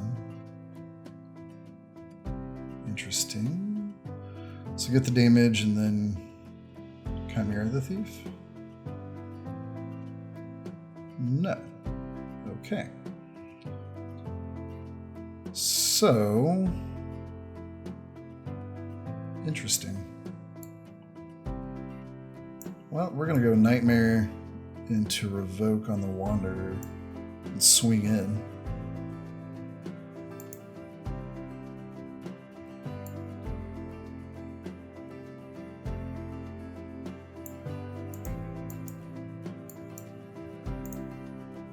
Oh.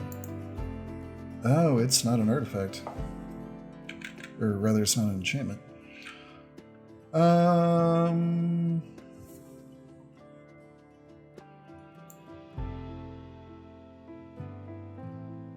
think I'm still going to go for it. So he blocks. Perfectly fine. Trading off. Don't want that Wanderer. And then we can actually take out the Chimera.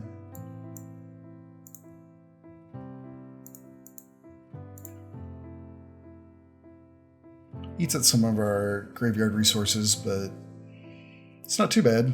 We're going to get to pick their hand next turn, but now we're out of action.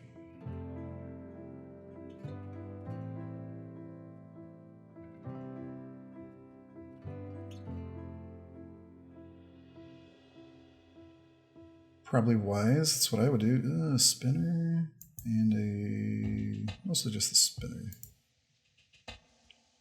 Apathy goes to the graveyard, though. That's not bad. Alright. Oh, and we got our Elspeth? Alright, this might be very good for us. Let's get rid of Hydra's growth.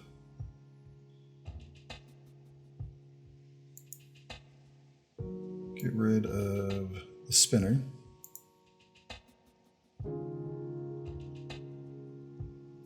Player Elspeth? Seems alright.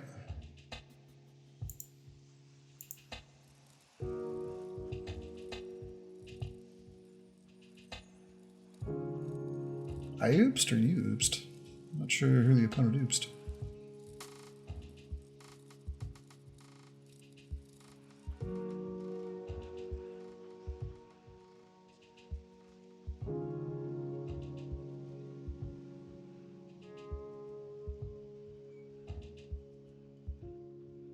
So he doesn't want to lose his graveyard.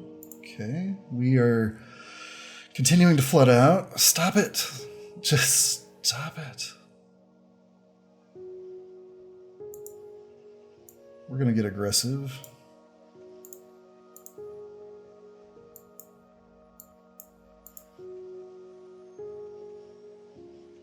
All right, looks good.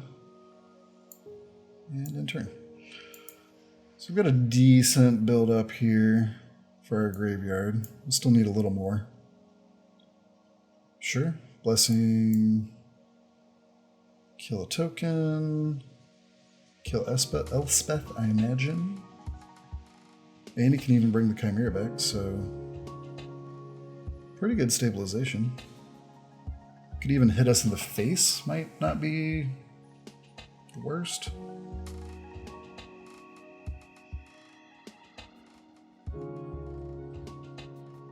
Because he hits us in the face, he's presenting lethal next turn. Okay. We continue to flood out really hard.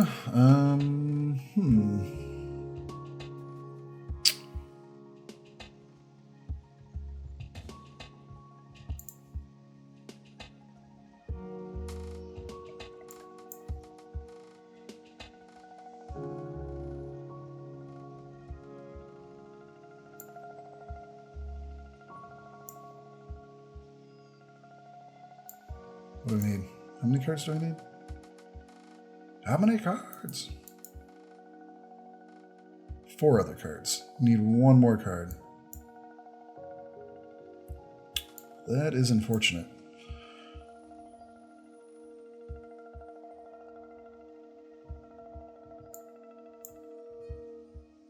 Well, now Phalanx Tactics looks pretty smart. Come on, deck! What are you doing? Just 10 lands, 6 playables, just as Garfield intended. Well, this is awful. So what we can do is Mogus's favor the Chimera and attack with 2.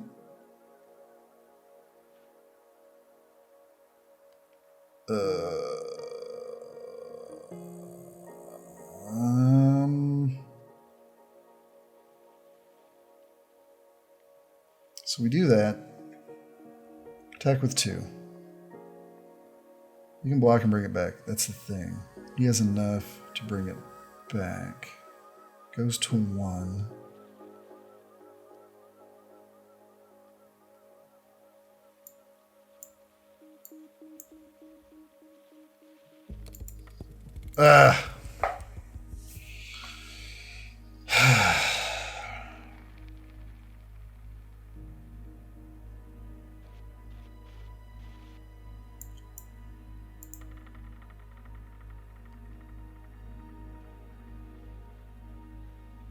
Come on! Why? Why?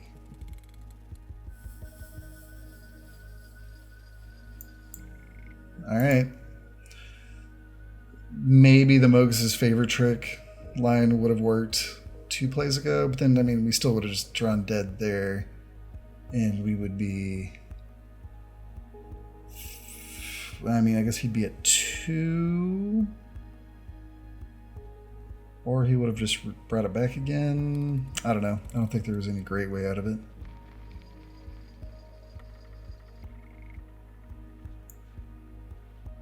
So we can just replay Chimera.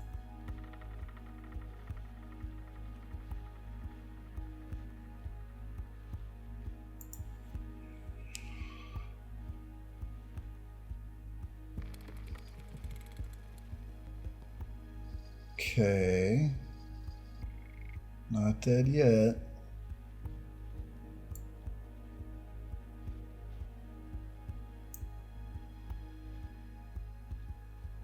Still thinking through Mogus's favorite tricks. If we make it so the Chimera has to die or block. Thing is, it just has a lethal attack the next 2 turns.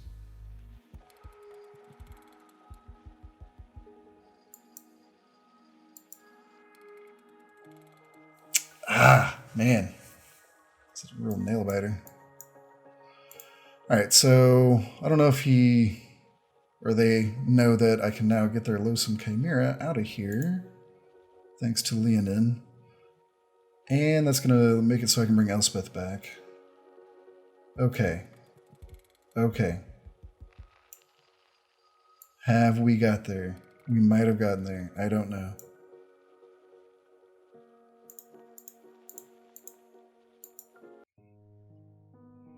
Bring back Elspeth. Gain 2 creatures or gain 5 life? I think we gained 2 creatures. And now we have a Pegasus in the air. And this might be enough. Woo! Oh, man. I cannot believe we hung on. Whew. Whew. That was a tight one. Okay.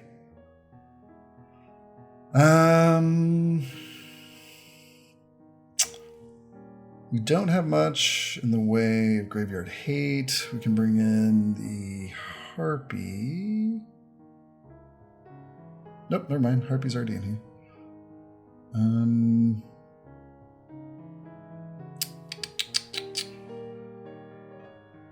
Don't know if there's much else that matters. Oh, that's right. We took out Aspect of Lamprey for the Harpy.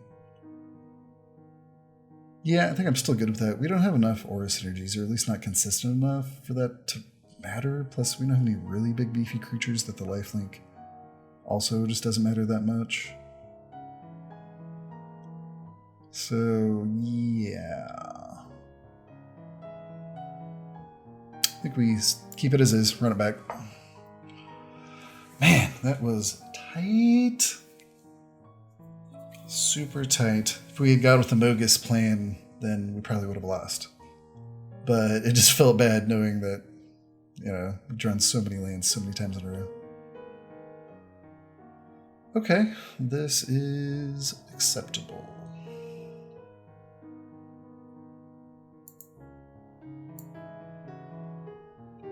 Oh, no. Nice. Well, we do have the Exile. Interesting. Yeah, that's gonna be something. We have Revoke Existence, which will hit that and exile it somewhere in the deck. We just have to outrace him, which currently looks all right.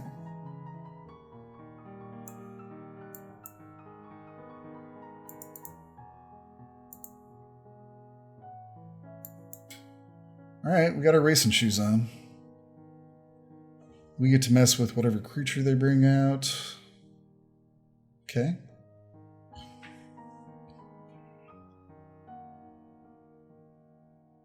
I think we want to put the Pegasus down and then Commanding Presence it. Dreadful Apathy. We can flicker out from underneath an Apathy and then drag Siona if she tries to go for an enchantment. It's better than putting the Pegasus down.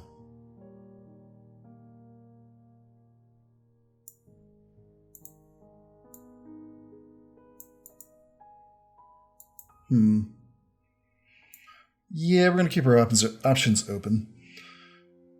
If they don't do much and then pass, that's actually not good for us, but I feel like this we're going to be able to have a greater impact. It's 2 to equip.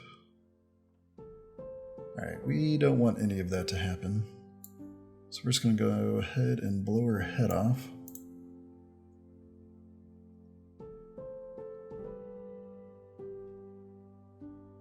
And we left a little room on the table with that flicker, but I think that's okay.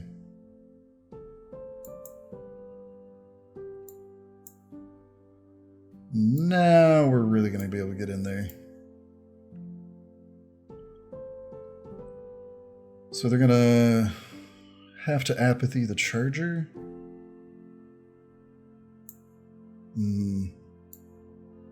We're actually going to go Pegasus. We're going to make him apathy something before we put down this commanding presence.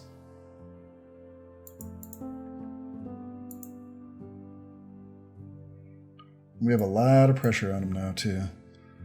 We have Nightmare in hand, Flicker to get out from under the apathy, commanding presence. We can almost Flicker and commanding presence.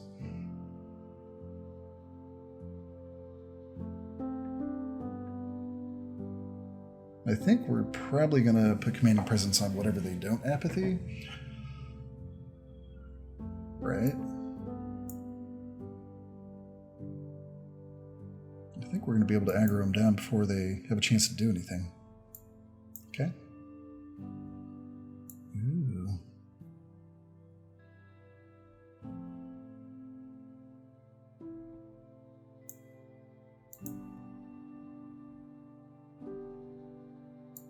Alright. This might even be concession worthy.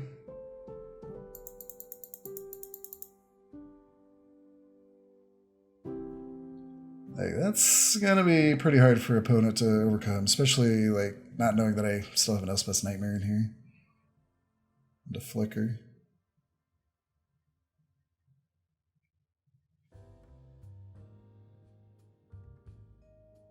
Okay, so they get a Surge. It's probably their best thing. Just period. And we pull land, so not too bad for opponent.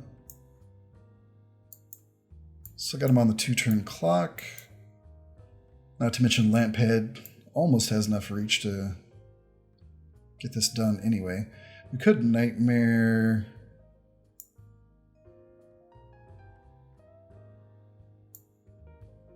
Yeah, I'm going to go ahead and Nightmare.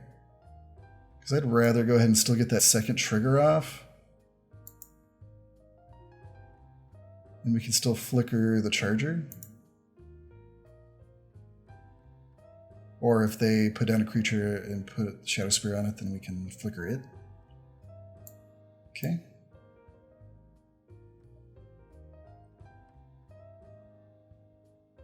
Or we could Flicker this Elspeth's Nightmare right now. Oh, that's nasty. I think we're going to do that.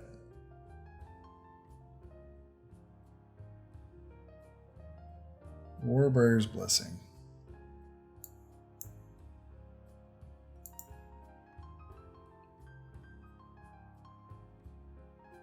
Yeah, and then it comes back, and then I just blow your creature's head off. Alright, good game. Flicker. Flicker's so good. That's the first time I've flickered a Saga, though. Alright, to be honest, pretty happy. We lost the first one, but then we've gone 3-0. And to be honest, it's working. I'm going to play at least one more game. We might even end up finishing this out. If we lose, of course, we're out. But if we win another game, we might have enough time to try and finish out the entire series. Which, to be honest, for this set would be pretty quick. It's easy, 3 to 4 hours for these best of 3 games. Probably helps with a deck like ours. We either are going to win or we're going to lose. You're going to figure it out pretty quick. No. Oh my god. Okay, well, maybe we're just going to lose. Okay, so we go down to 5. We're going to need to hold on to that Nightmare. And I'm just going to go ahead and rely on our other 2 drops with our 2 mana, and then we can get a third one. Third mana for our Elspeth's Nightmare. Go down to 5 cards, though. Never what you want to see. We're going to have to draw pretty perfect off the top of the deck.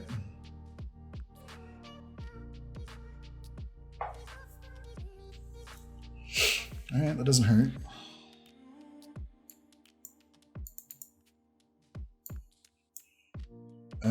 We need to get full value out of this Nightmare, so we're going to hold on to it.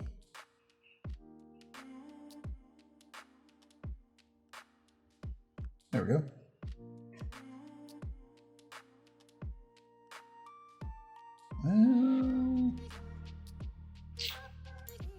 mean, it's going to get nightmared. It's kind of unfortunate that it pooped out a little 1/1 token that can take care of our lean-in. We will wait. Might be putting all of our eggs in the basket of commanding presence on a lean-in of the Lost Pride. What else you got, though? Show us your deck.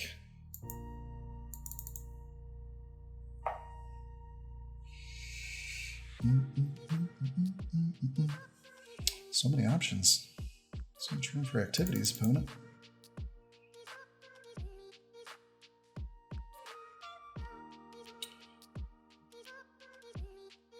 I guess they're trying to figure out what we're going to pick and toss. Okay. Yeah, we don't hate that. We don't hate that at all. Oh, we would have liked to land a lot more, though.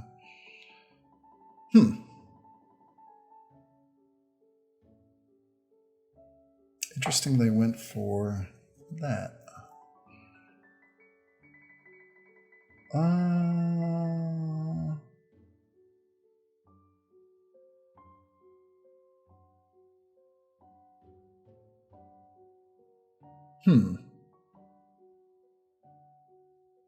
think I'm going to take the Indomitable Will over the Aspect. Just seems right. Yeah, let's kill that token. Or wait, we can actually, let's do it this way.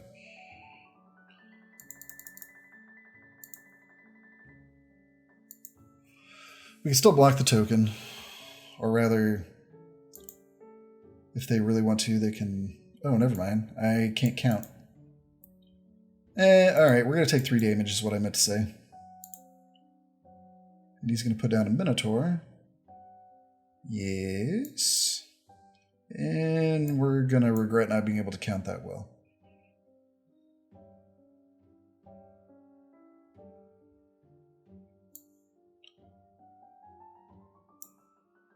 Luckily, it did leave us with a certain amount of outs.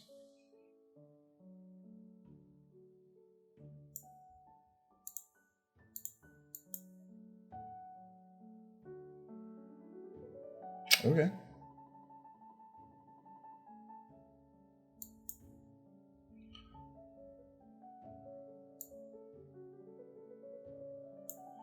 All right, so now it's going to hit us for 4? Man.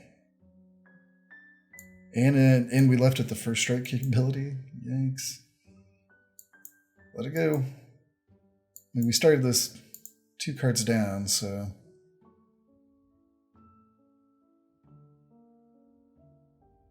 Don Evangel, okay.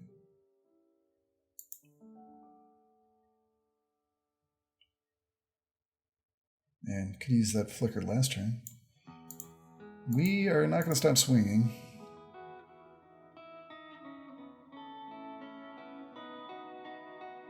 Okay.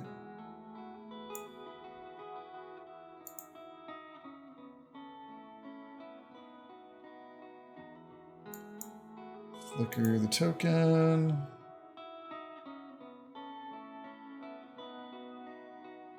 Bye-bye token. And now what? So we block the Dawn of Angel. Kills the Lamphead. We sack Lamphead to itself. And hopefully draw mana.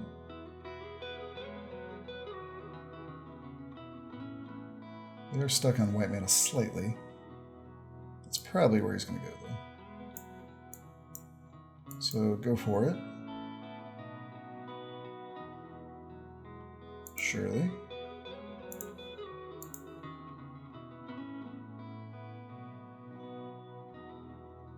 And we still don't draw mana. Ah, man. It's been pretty rough. So we go to 7, we go to 8. We'll be able to put down blockers. Yeah. This is tight. I mean, we're kind of lucky it's this tight because we started 2 cards down. But it is tight, and we super, just 1 mana now. So now we're 12 cards in with 3 mana, which is the other side of that statistical improbability. Yes. He's trying to make the most of his hoplite. That's not what we wanted. Charger cannot block.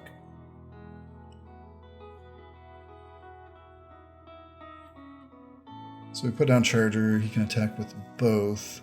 We block the Evangel, the bigger one, we take 2, we go to 6. And then Charger just gets chumped out by Hoplightians. Because he's going to Hoplite first. Or we can swing in, hit him for 3. Tap down Evangel, we take 4.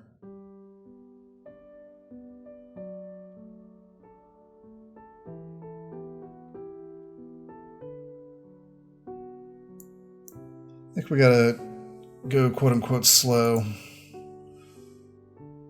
We can't afford to just be susceptible. I found the second white mana, so that's unfortunate. He's gonna have a 3/3 flyer.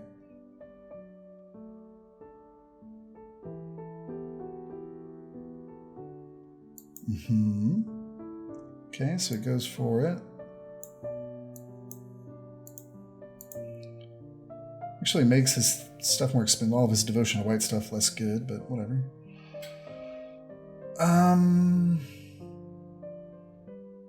Probably Triumph of Annex. I mean, if he had a way to get back the enchantment, it'd be the worst thing. Alright, so he kind of screwed that up a little bit. Nice.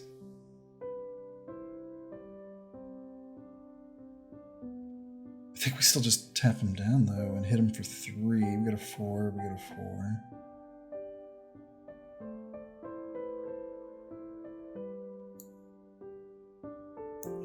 If we Commanding Presence the Charger, we're not just dead.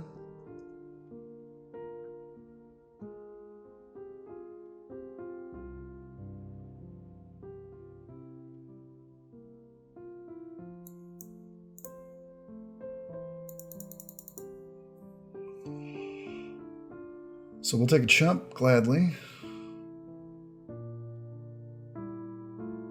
If he lets it through, also gladly.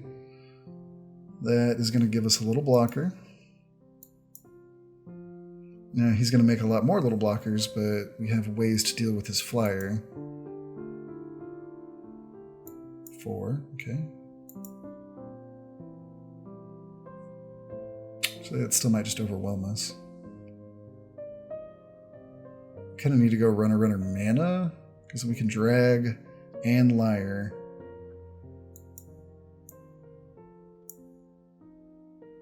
Can't go to 1. Might just be screwed.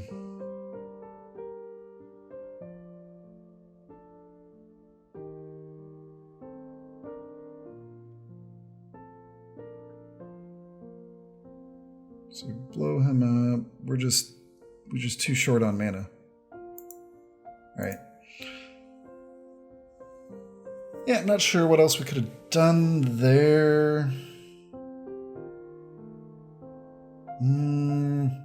Yeah, I don't know. Alright, to be honest, not too much going on in opponent's deck. Not sure. Might want to switch the Harpy in for a Lamprey. Seem to like to hold on to those cards and go slow. If you want to keep the Harpy in, you can take the Thief out. Don't really have a lot of enchantments or enchantment creatures that we saw. 2, 3, 4. Let's take Harpy out, put Lamprey in. See what happens.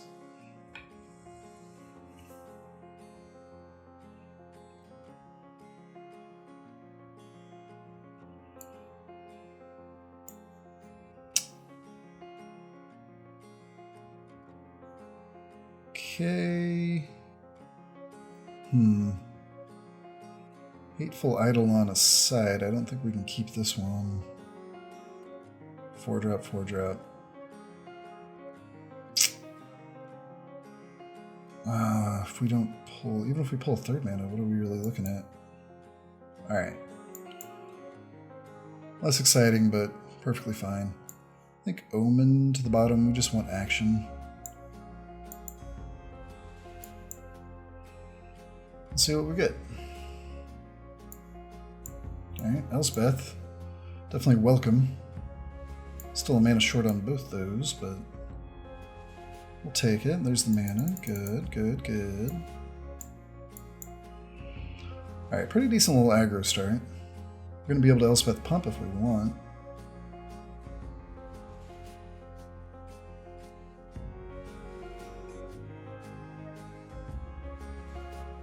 Wow.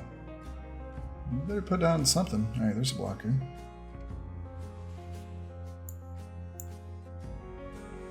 Which can't block Thief.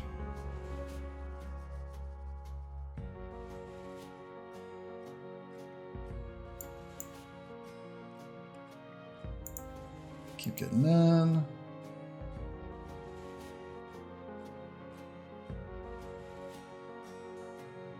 Okay.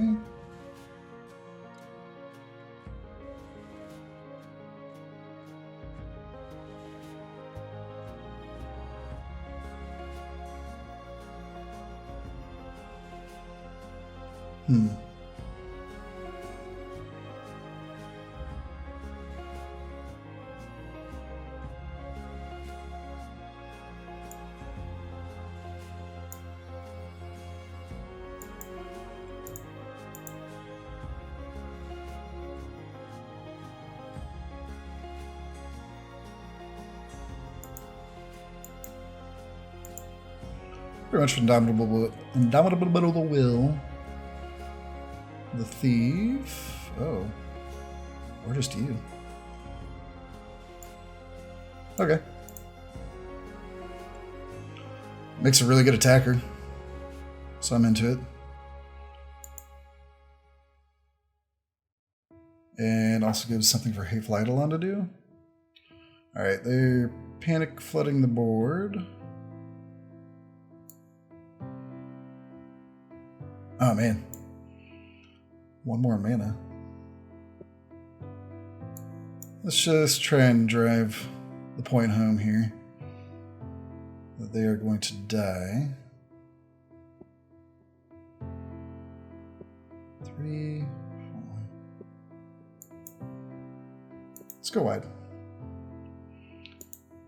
Briefly I thought, let's go hard, but let's go wide.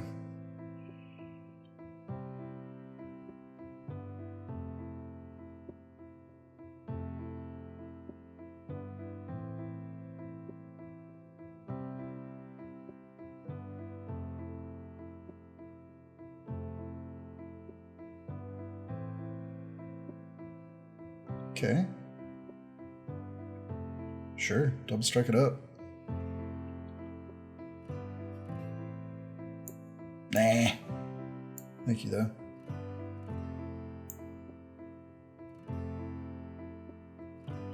Perfect.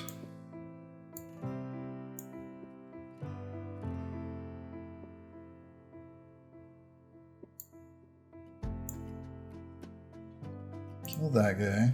Draw a card. Yeah, it's a mana. Pump up you and you.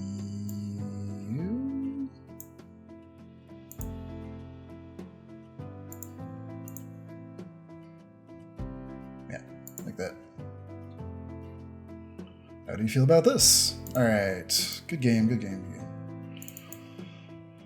Alright, so we need that to happen again. They seem like they're trying to go aggro, but it's just a little chunky.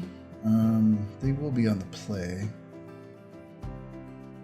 Don't think Moga's favor gets any better. Minion's Return maybe does.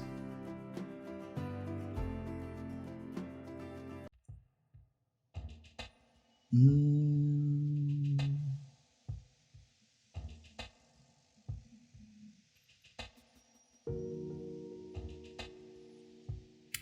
feel like this is a better blocker than the Charger, which clearly is no blocker at all. Did they give us a reason to play this revoke?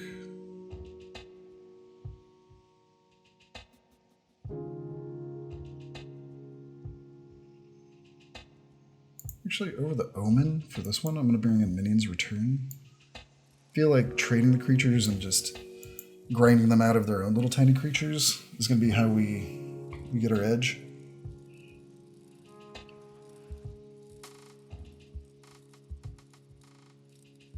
Okay. A little lopsided, but we'll take it. I think they went down a card. Alright, so this is to see if we can play in the quote-unquote finals, our last game, or if we go out still done pretty well. Alright, so we have 2, 3, and lots of options on 4. Okay.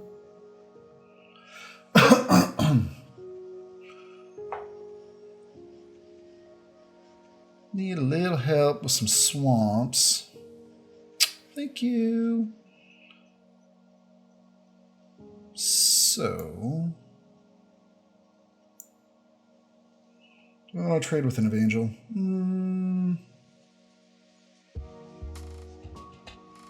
I think we can do better. We may even just Commanding Presence this Leonin next turn. Didn't see a lot of, if any, single card removal from them. Doesn't mean they don't have it, like Apathies and red burn spells of different sorts. But it will be a 5/3 first strike. Okay.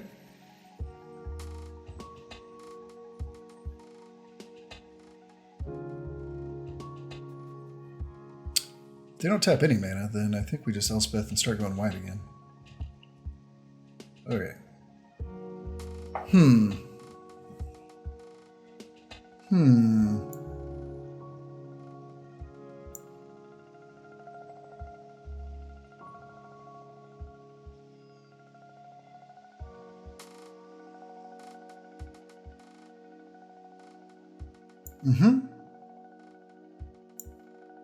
Yeah, I think we're just doing this, especially since it triggers the Evangel if it's still around. So they can't double block, so they either taking 5, we make a token, or they're trading as a creature. Sure, I'll eat your Warden. I don't know why you give him up over the Evangel. Oh, they didn't think about first strike.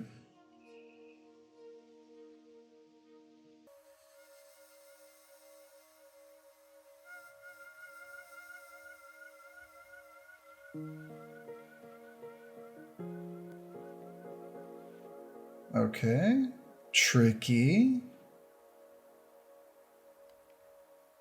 Double strike, Constellation.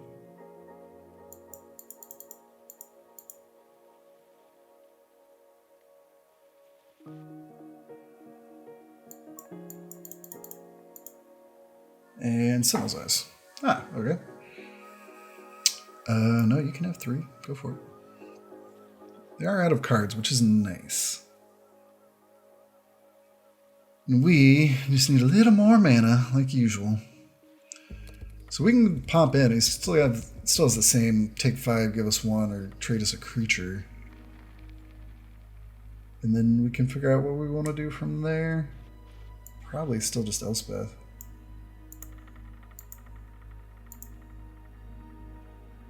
Okay.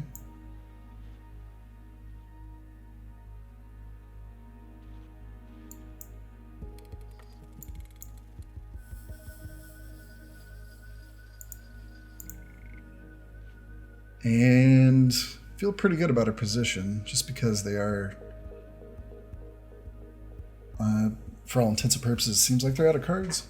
Not sure what the last one is.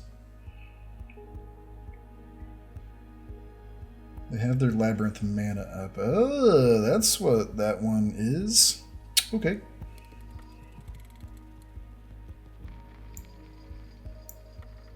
I don't think I mind giving up the Evangel here.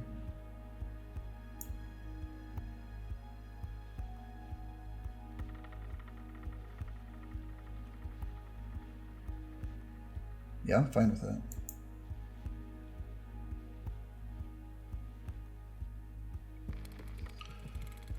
So he's going to hate this. So we could either put a favor on the Leonid, except for they would just trade. Instead, we're going to do this.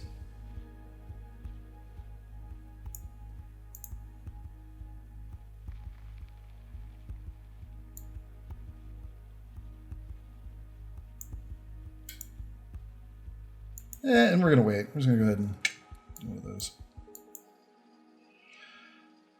All right. Eats token, takes 6. We replace that token. And now we get to go wide. All right. Hoplite's going to slow us up a bit.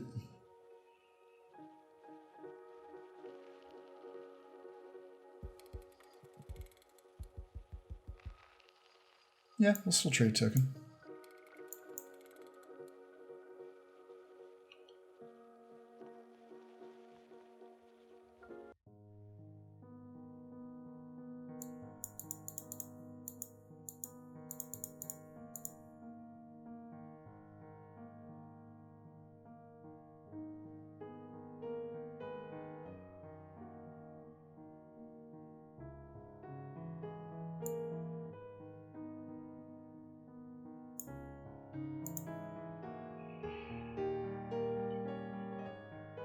So eat 1, chump that.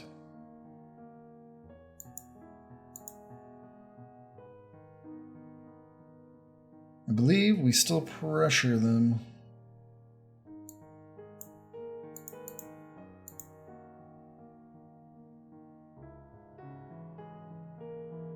So yeah, chump, eat, trade. Seems good for him. If only we had a fortitude or something. Could surprise and take that Evangel out.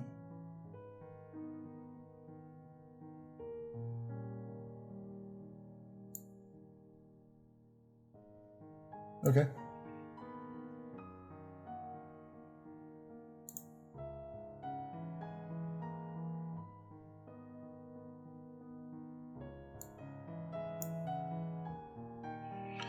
Alright, so that gives us an attacker the Evangel cannot block.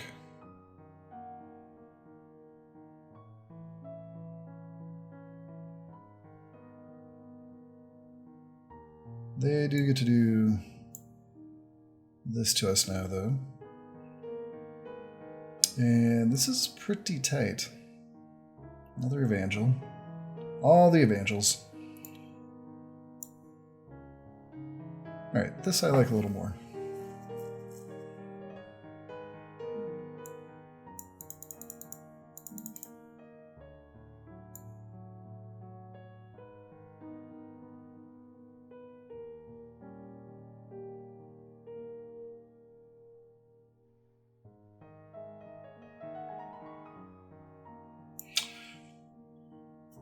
So, we could put favor on the Lost Pride, but that still makes it so it trades with the Evangel. We are still in an advantage, taking with the 5/3 first striker. Temple Thief will have to be double blocked by tokens and or the Hoplite, in which case we just Mogus Return. We actually get to draw a card. Kind of like that. Or Minions Return, rather.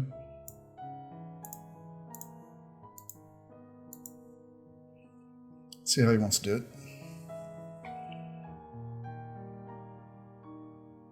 Surely. Okay. We will kill the Hoplite.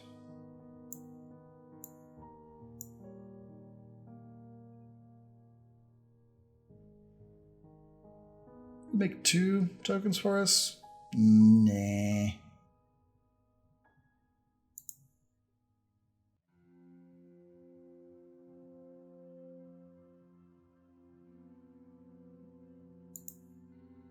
So we get a creature back, we draw a card. It's not a very exciting card.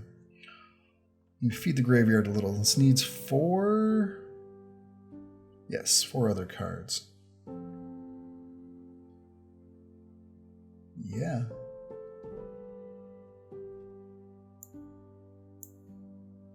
Yep. It's a little tricky when you have to figure in that they're going to get a token every time you let life go through. Ooh, or we'll just Elspeth's Nightmare. All right. This might draw a concession. So he's going to get some cards back, right? Oh no, we actually... I'm just going to turn it up. Turn it up to 11. So we can block the Eidolon, great. We get 3 life, draw another card. Temple Thief goes through unblocked. And you still have this 5/3 first striker you might want to consider doing something with. Oh, he's got the Labyrinth, forgot.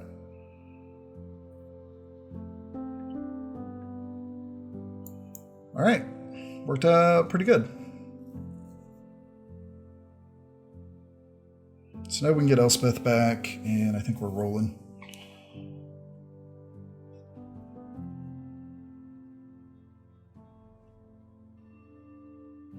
See, I think he can...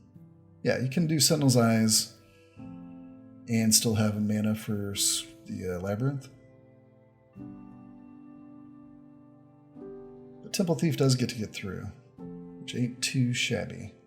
Temple Thief, bring it home.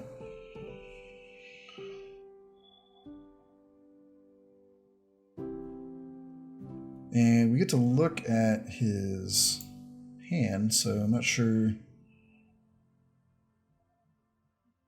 what you got. Ah, okay, that's fine. Oh, it gives us first strike for this turn. So we're just going to bring back Elspeth.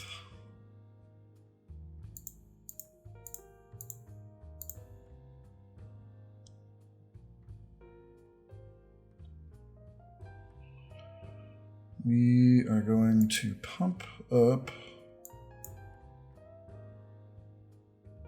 these 2 guys and attack with everything.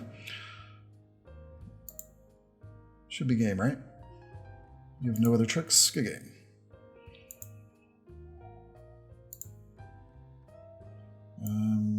Sure.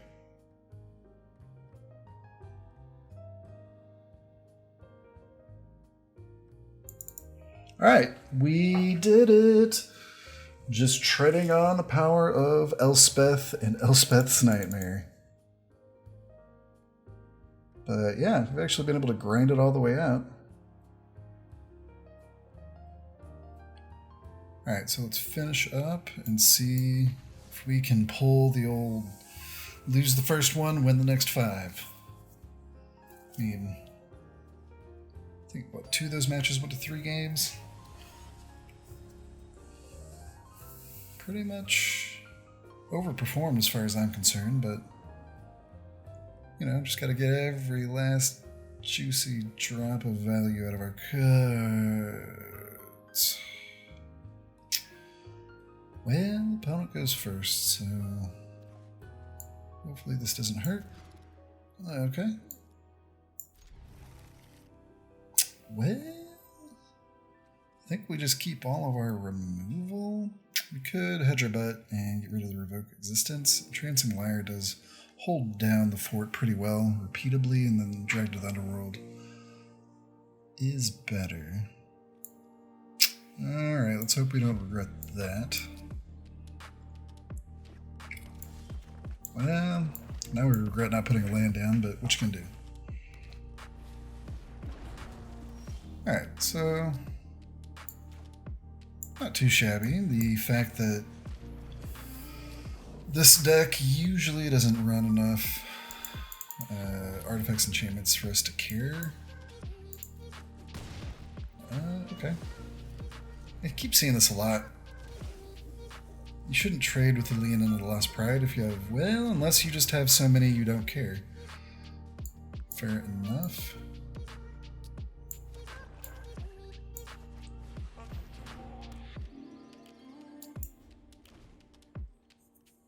Alright, so we can layer down whatever we want. Aggro is in full effect. Alright, here goes intervention down. So now what do we want to do? We can evangel. Trade with the Triton, I guess. Pretty much we can still only do one thing. I think I'd prefer to get on board.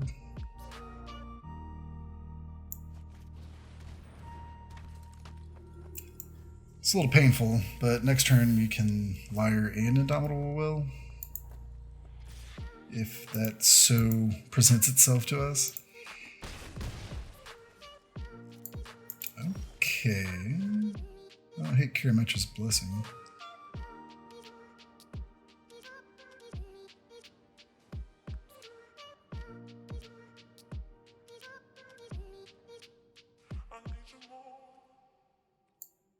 Alright. See what opponent does.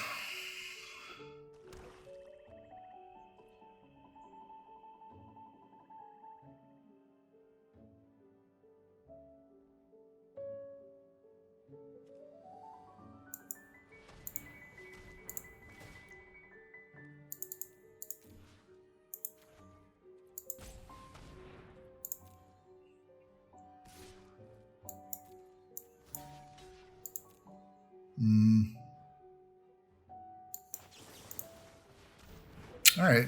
I was thinking we were setting ourselves up for the classic Aura 2 for 1. Alright. To a certain extent. Do get the Leon and the Lost Pride back. Thank you, Evangel. And he just goes right for the escape. Alright. I don't hate it.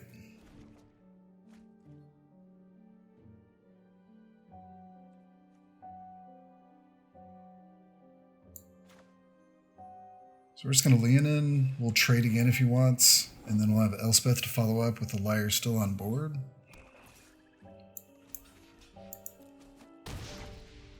So aggressive. Alright, so Lenin does double duty on both Rage Hands. Actually, I guess we should have untapped Liar, but oh well.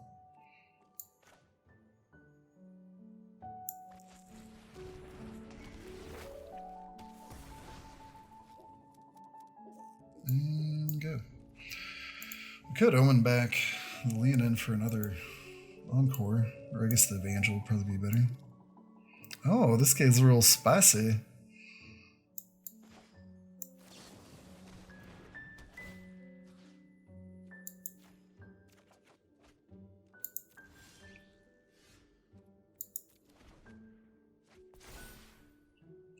Two mountains, cool.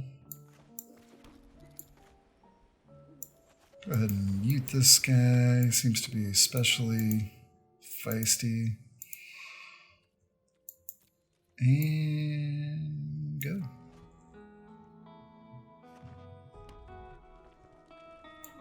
Guess we should have held up drag. It's fine though.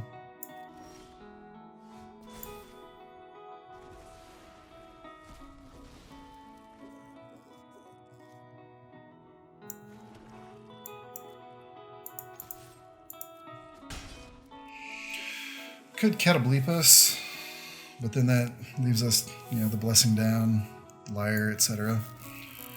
We should be able to just finish him off from here. Poor guy. We'll go ahead and scry. Take another Leonin.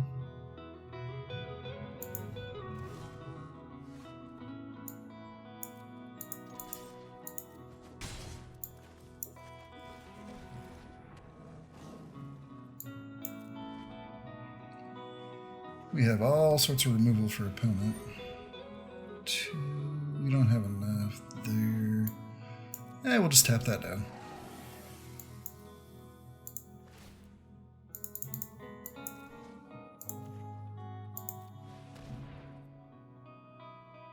And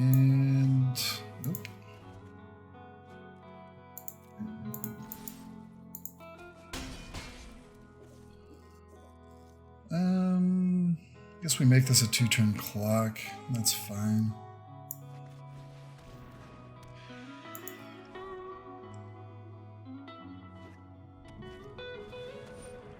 Alrighty. And we don't need to show any more cards. We can just tap it down with the lyre.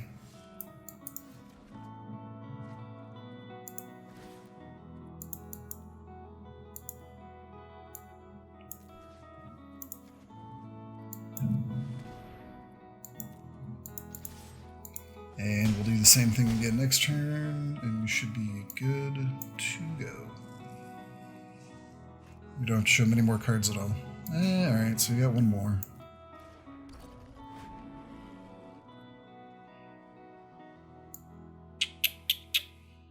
Well... Alright, fine.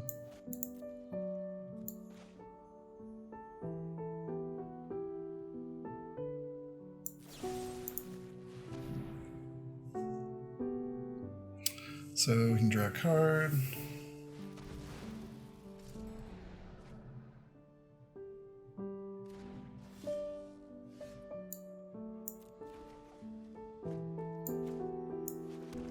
Tap down Fool.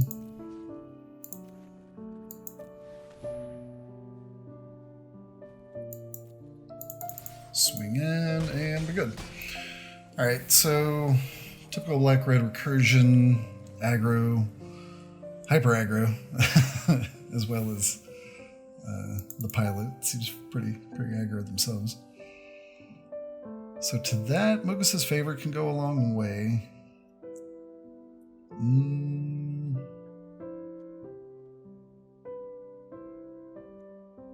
Maybe Charger's not as exciting. I think Revoke Existence can probably go. And then we bring in, we can do Lamprey, Favor, Minions Return.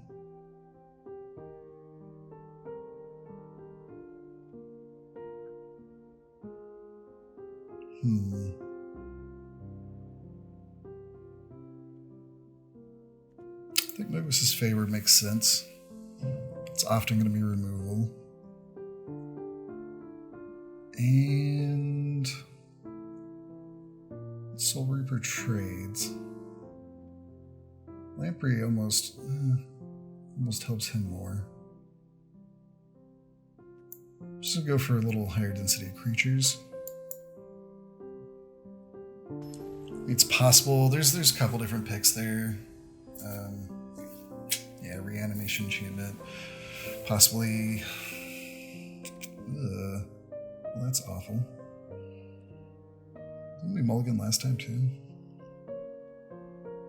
Mulligan magic. Okay. It's pretty slow. Gonna need a little bit of help. Alright. Well, there's a Mogus's Favor.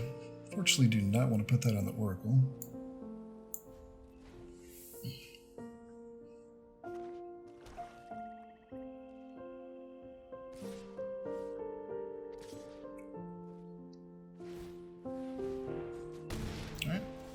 Opponent back to Mega Aggro. Well, we could double Favor. That is a lot. But I think I prefer it over damage.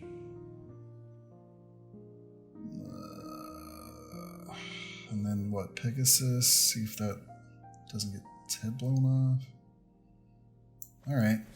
Might end up cannibalizing one of these favors to itself, or rather to its buddy.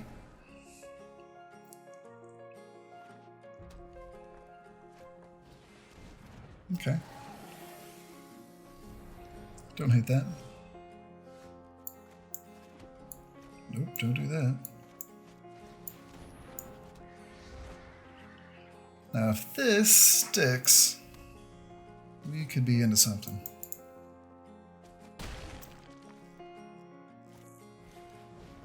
Alright. Alright. Commanding presence, and that's going to create our token. Let's do it. If nothing else, we'll get the damage and the token out of it. And if we get to untap, and this thing survives, then we're really in business.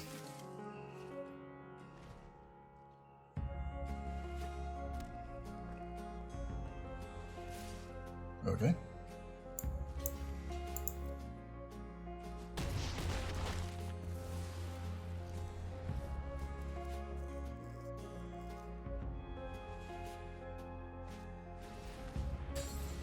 Oh no! We totally slept on the fact that he had a spawn. No. Alright, well played. That's very unfortunate.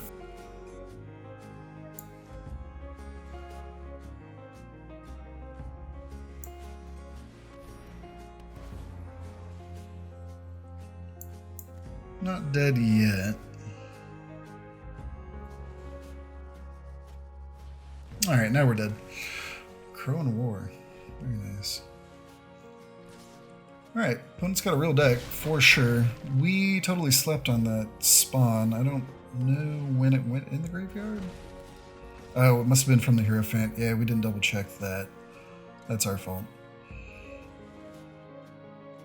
Yeah, if we just let him go ahead and swing in, then we probably would have been fine, or at least way closer to fine. That is unfortunate. I don't think we bring Revoke Existence in just for the crew.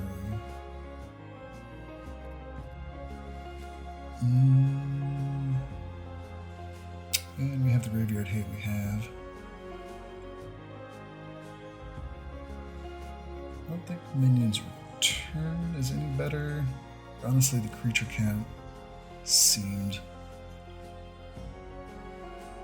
like the way to go. We need to be able to trade at his disadvantage until we get some sort of stabilizing force, like the huge Pegasus that was going to probably carry us to victory if I hadn't missed that Gorgon. So it does come down to this. Fittingly so. At least we don't have to mulligan. We get to try again.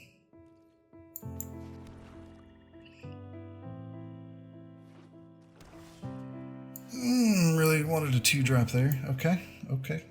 We still got a chance to hit the board before this Pegasus comes down. Cool. Alright, now we really do want... Alright, yeah, it's not nothing. Actually gives him enough fodder, but then we take 2, but then he has to do it. Alright.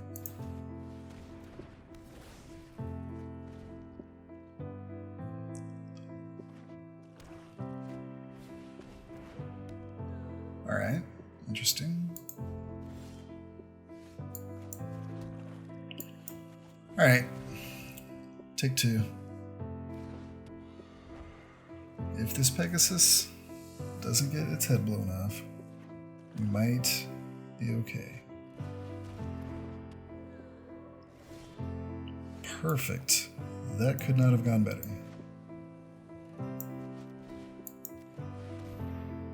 Oh, come on, stick, hold.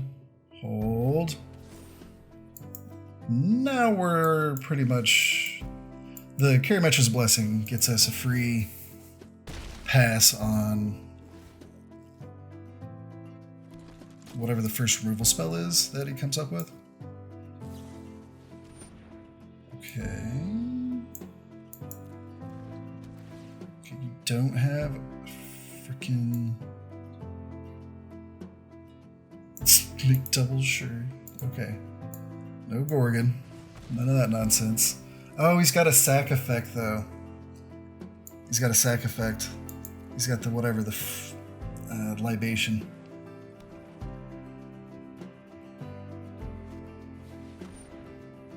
Oh, alright, no libation. Oh, he's gonna try and sack us. Alright. Okay, so there. First removal spell down.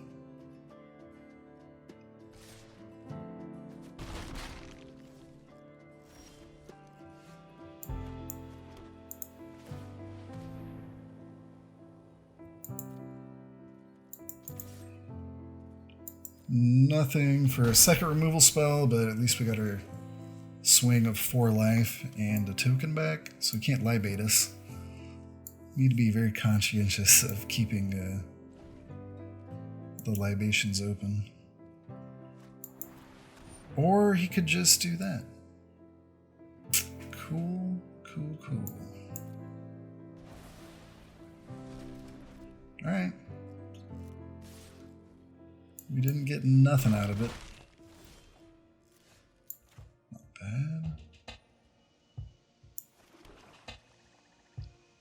Man, keep not being able to kill anything with these Catoblisci? Yeah, Catoblisci.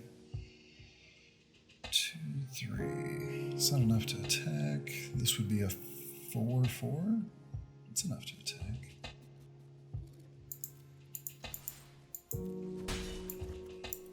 Feels bad. Whatever. Sure.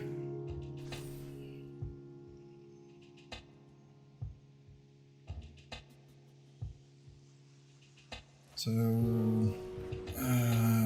okay, cool.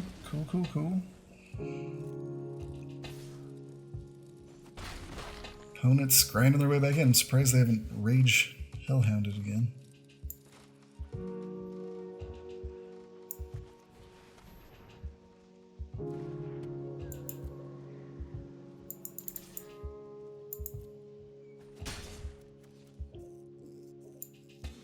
So I'm not sure if I want to Indomitable Will in either of these yet. We'll see. So it'll be a 2/5. Okay.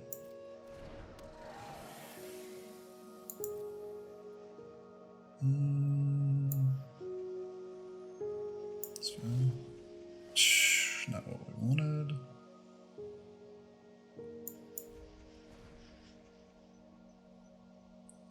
If they have a trick to remove the lamp head, this is going to be a bit of a blowout.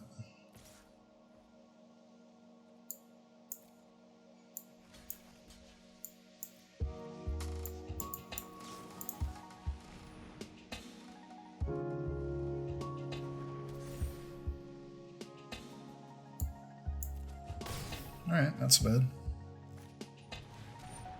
Not so good. Yeah, lamp head still blocks in. Until he puts something to trigger heroic. Okay.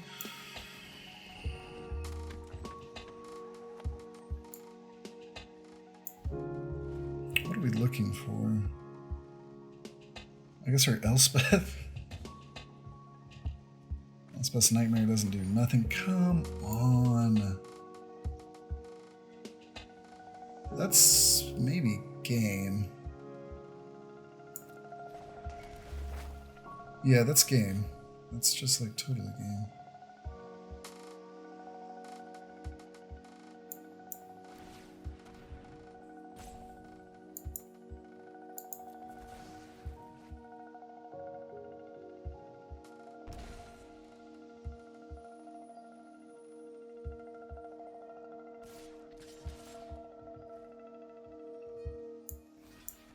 Take a big hit here.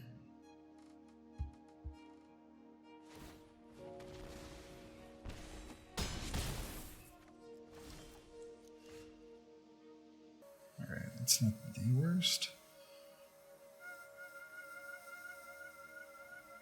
And put down Leonin.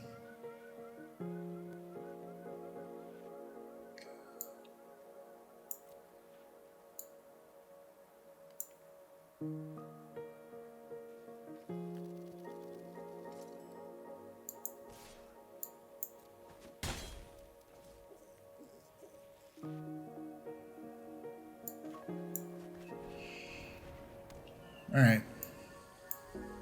What's up, pump? So they can just sit back and wait, which, if I were them, I would. Or, you know, give up your guy. Both my guys are going to get killed for no value next turn, so I might as well trade both of them for some value. So now all we have to get rid of is the spawn. Am I good to go? Like a liar off the top.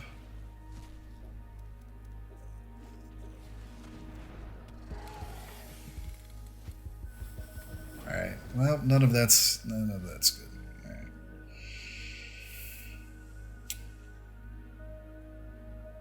Attack and then everything that's tapped. This is almost unwinnable. So what do we have?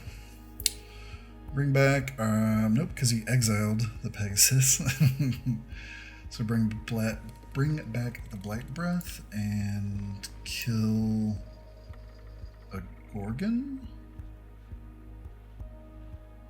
And then he escapes the Gorgon.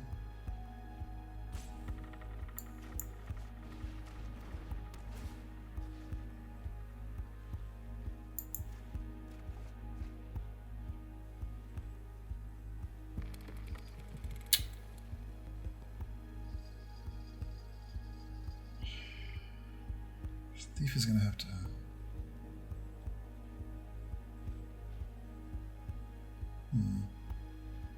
None of this is good.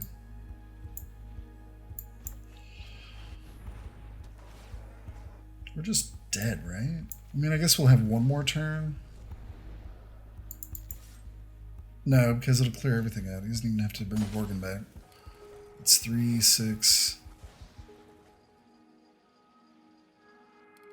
8.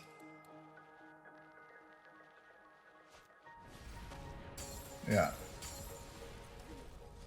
We don't have a Wrath. Does this guy deserve a good game? Yeah. I'm sure he was spamming emotes the rest of the time.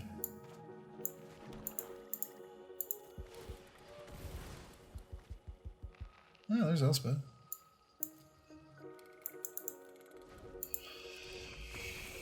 Let's see, if we draw an Elspeth, then we're still dead. I mean, you just need to untap and lamp pad us down. I feel like that second game stumble is really what hurt us. Missing that Gorgon, honestly, was like the entire series, which ended up being the difference between 5 wins and 2 losses. So that one single play dictated our ending. I wouldn't say 100% we would have won, but we definitely would have played around that and would have got at least another activation off, and then we would have had 2 tokens as well as the lifelink. So seems like we probably would have at least been a favorite to win that second game. And then third game, yeah, we just couldn't get our feet under us. So all in all, that deck overperformed, and I do really like Theros. I like the fact that there's a lot of different color combinations in the Theros set, so you don't even have to feel like you're slotted in. Sure, we can name them like black-red sacrifice archetype, green-white Selesnya enchantments, things like that, and those are definitely synergistic decks. But like you saw here, black-white, I don't know if it has a name per se, but it definitely has a lot of synergies between them too, because there's so many different ways that you can connect the cards. That's just what makes it a good set. So definitely get in there. We have Rake Draft, just best of 1 starting next week. I think it's next week. You'll start seeing regular videos of those too, but we may still sneak in another best of 3 before we get to that. If you've listened and watched this far, thank you so much for watching. Thank you so much for listening. Thank you so much for subscribing, and we will see you in the next video.